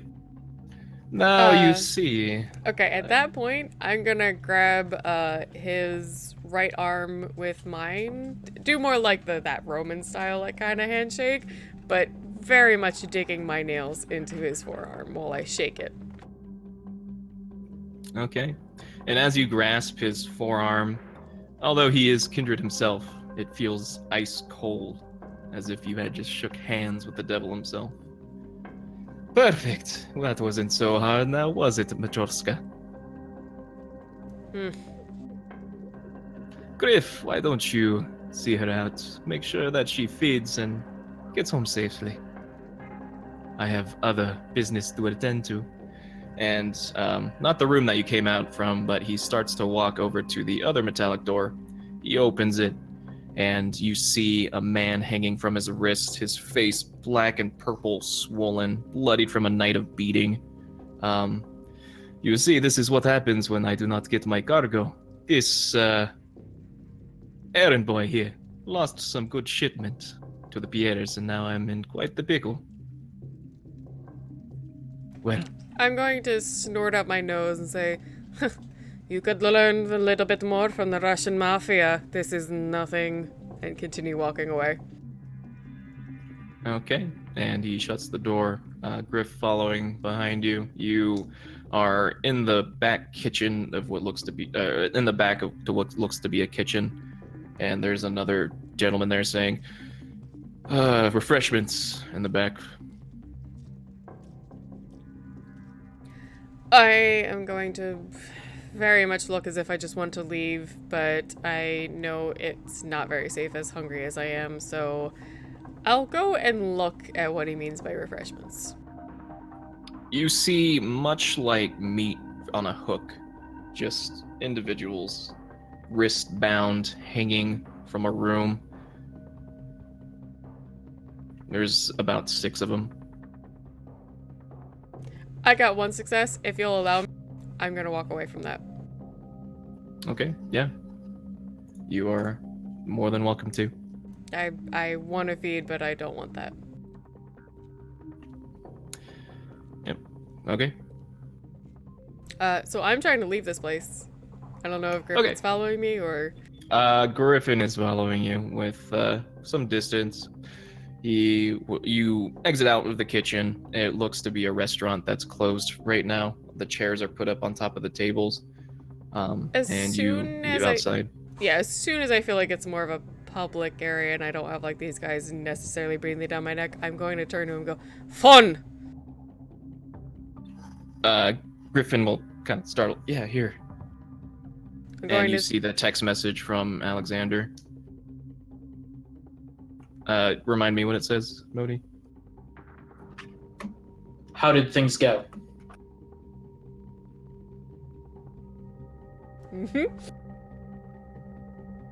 I'm going to keep walking. I want to get out of this place. I want to get a cab. I want to go. Hey, Nika, let me drive you, okay? You don't have to get a taxi. I am going to spin on my heel. Don't! And leave. With some time back. Look, Nika, I'm sorry. This was the only place I could bring. I am going to backhand him. Okay, yeah, you backhand him, and with a very hurt look on his face, he holds his cheek, not because it hurt, but because of the semblance of it. I stride out of the restaurant. I'm out. Okay, and with that, you are alone. You find a taxi. He picks you up. Where are you heading to? I will tell him my apartment, but I'm immediately I'm gonna either call a taxi if there aren't like ones normally going down the road anyway, but like actually before I get in the taxi, I'm gonna try and call Alex. Okay, so you're calling him while you're in the taxi? No, like, hopefully before I get in it, like, even if they show up, I'm gonna be like, give me a moment. I don't want to be okay. in front of someone while I make this call. Yeah. If he doesn't answer, I'll just leave it in voicemail. Do you answer? Alexander, do you answer? Yeah, sorry. Hello? My voice is going to sound uncharacteristically shaky, and I'm going to say, can you meet me in my apartment? Yes, as soon as possible, I'm assuming? Yes. Yeah, of course, I'll be there shortly. I'm just gonna hang out.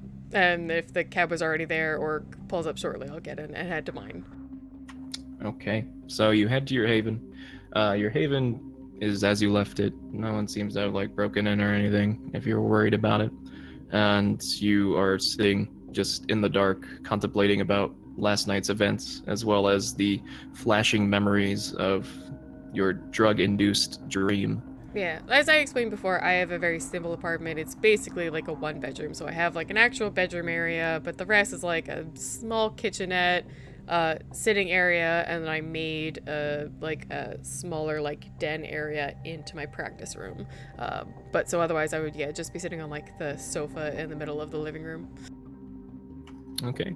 And Alexander, you are heading over there?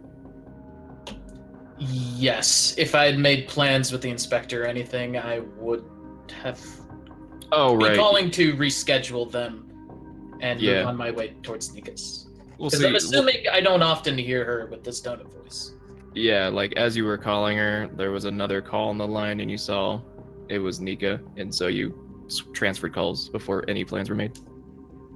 Okay, yeah. So I'll leave the inspector for the moment and go meet with Nika. All right, so you arrive at her apartment. Come in. I'll walk in and I'll close the door, just kind of walk up to her and just wait for her, just calm look in my face and just wait for her to explain what this is about. I'm sitting on my couch, kind of leaning, like forearms on the end of my knees, fingers folded, slightly visibly shaking. Nothing insane, but obviously upset. I'll go ahead and walk in, sit directly across from her and probably the coffee table directly, just trying to be kind of like comforting, just like set a hand on her shoulder and just waiting for her to start talking. Yeah, and Nika, it's when you see Alexander's face, you kind of get like a wince, like from the dream state of him holding your wrist tightly, fingernails digging into your skin, sort of thing, and you quickly shake it off. But like at that, just after I get over that little moment, I shake my hand. I was just trying to fucking help him. Griffin, Yes. what did you get involved? What did he get you involved with?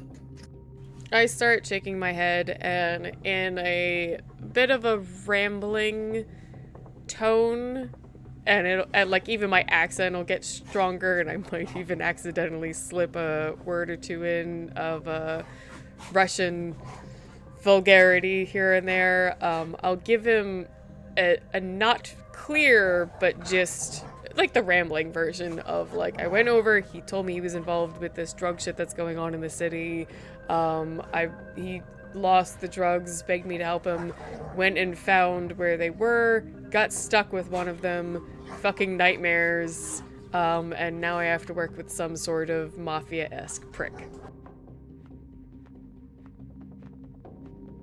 By the end of it, I'm shaking a lot more. Like it's beginning to build as I explain it all.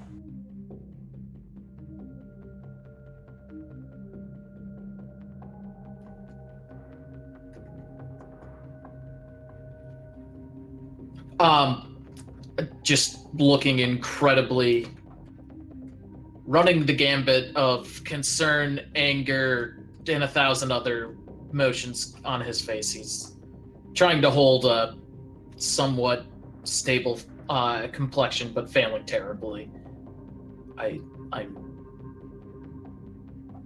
I'm sorry, Nika.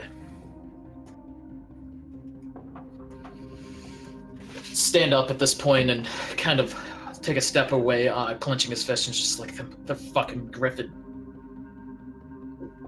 Fucking what bullshit is he involved in? I shake my head heavily. I don't know, but he's obviously heavily involved with this fucking shit that's going on in the city. This ace you talked about, who is he? Do you have any idea? I don't know. I've never seen him before. I think he's kindred, though.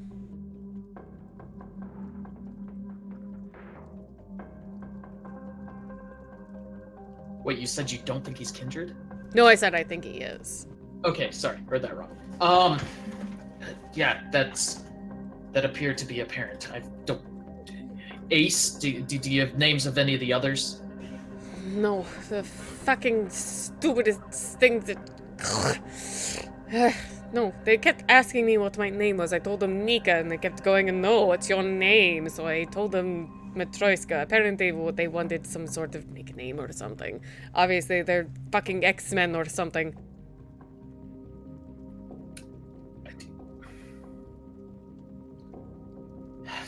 Sounds like Anarch bullshit, most likely. Yes, actually, now that you say it. They took your blood. There were too many of them. It was either that or I don't even know. It was easy enough. I'm not happy about it, of course, but I need it out of there. Do you understand the kinds of things people can do with your blood? Yes, Alexander, I need it out of there. Yes, I guess you didn't have options. I swear to God, the next time I see Griffin, he is going to meet the sun. I'm going to stake his fucking ass, and we're... Okay. I have a fair bit of empathy, I'm gonna say. He's a fucking idiot, but I don't think he understands. I'm pretty sure he's as much a pawn as any ghoul ever is. Of course he is! He's not some kind of mastermind. No, of course, he didn't know what he was doing. He probably thought it was the best option.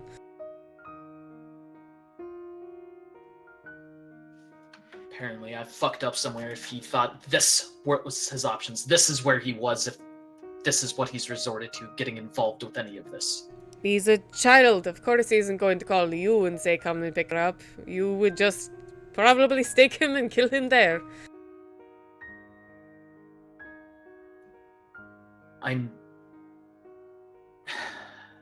No. Trust me, I almost ran his head into the brick wall myself.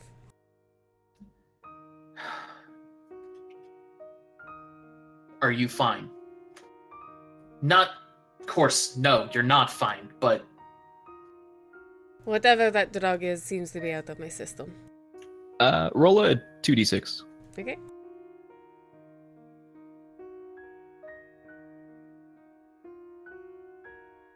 Six and a 5. Put a permanent dot in your wits and intelligence. Yay.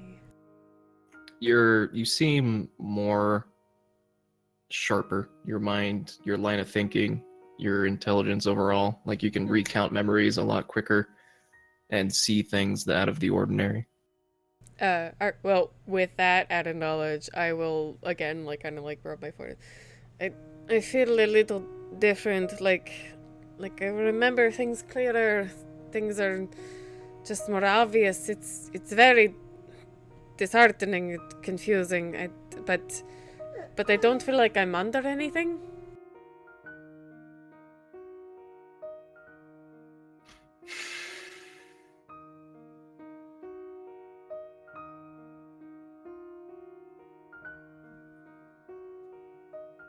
You said... Very well. You need to stay somewhere else tonight. You can't stay here. I'm gonna look around my apartment, kind of feeling like, hey, but this is my... oh, yeah, no, he's right. I don't. I cannot trust Griffin at this point, and you were this. At this point, I'm pretty sure Griffin's going to go gig himself a early grave, but this... Look, I have some business I need to go attend to now, Nika. Please find somewhere to go stay at. Do you need me to find you somewhere, or can you handle that? Why can't I stay at the studio? That won't be a problem. Anyway, where are you going? You said this all happened because you were getting involved with a delivery of these drugs, yes? I wasn't getting involved. I went to Griffin's apartment. Police showed up. Griffin involved you with, yes. I'm not trying to split hairs over that at the moment. Yes, no. The problem was drugs are supposed to go to one person. I happen to be in a place where that didn't happen. I unfortunately happen to know somebody who deals in these drugs, and I will get to the bottom of this one way or another. Fine. Are you sure you're alright? No, I'm not alright. No. I'll be fine. Alexander, I just mean, are you alright going on your own? I can help. I'm already apparently involved. You didn't sire a fucking weakling, or you wouldn't have Fine. bothered. Fine. If it makes you feel better to come along, you can come along, but we need to get moving. The night's only going to get brighter. Of course.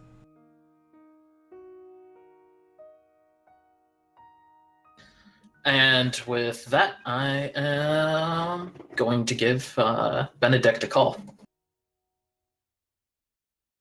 Okay. So, as you give Benedict a call,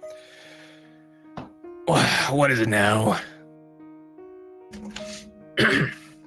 Hey, Benedict. So I really appreciate the business you had with me yesterday. It went perfectly. I'm assuming you got your end of the bargain without issue? Yeah. No. He hasn't paid by a visit yet, but I'll find him. Oh, I can, if there's any doubt, I did in fact give your delivery man the payment, so hopefully that gets solved without any further issue. Yeah, and just tell me what you want. Kinda busy. Oh, I'm sure you're absolutely incredibly busy, but as you know, if you've been keeping abreast of the situation going on, there are some weird events going on in the city, and I would be very, very, very appreciative if we could meet in person and have a few words. Yeah, alright. Where? Whatever is most convenient for you. I just, you know the way things are, I just don't enjoy having long conversations like this over the phone or anything else. Meet me at the station, I'll be there. and he'll hang up, text you an address to an abandoned train or a subway station. All right. And with that, I will tell Nika to get anything she needs because we won't be coming back, and make my way there. Yeah, I'm at my apartment, so I will definitely grab my pistol and my slightly larger knife. Okay. And with that, Nika, Alexander heading away from their current haven. Alexander having a meeting with Benedict. Hiram looking to be hired for an odd job with Brian trying to hack into the DNA database at the police headquarters. That's where we're going to end our night. All right. Woo! amazing game as always, Revolver C. So thank you so much for hosting this. With that, I will say I'm pretty much sure I can say for sure that actually tomorrow our regular Tuesday game will not be on. We have another player missing, and it's a kind of a crucial scene. So afterwards, next week, should be picking it up. And we might even try to just make sure it's an extra awesome game for all of you. Sorry for the bit of a hiatus on New Orleans. But other than that, D&D should be good for Friday, maybe? Yes, in fact, it should. All right, yeah. So if you guys have been following our D&D game, we should be back on Friday for that. If you haven't seen it and you're interested, our YouTube channel, which the link is down below on Twitch, will have those videos. I'll make sure I get the latest episode up this week if you want to catch it. We should have the other ones up. Let's see. If you're watching us either live on Twitch or on YouTube, our other links for Discord and Twitter are down below in descriptions. So check those out. Join us on the Discord. We talk about our games, as well as tabletop role-playing games in general, and everything else under the sun. So thank you to everybody who comes out and watches us live. Thank you to everybody who catches us later on YouTube. We really appreciate you guys watching the games, all your comments and your chat. We really love it. We like to talk to you. So yeah, we will see you soon, and thanks for hanging out. Bye! Bye-bye.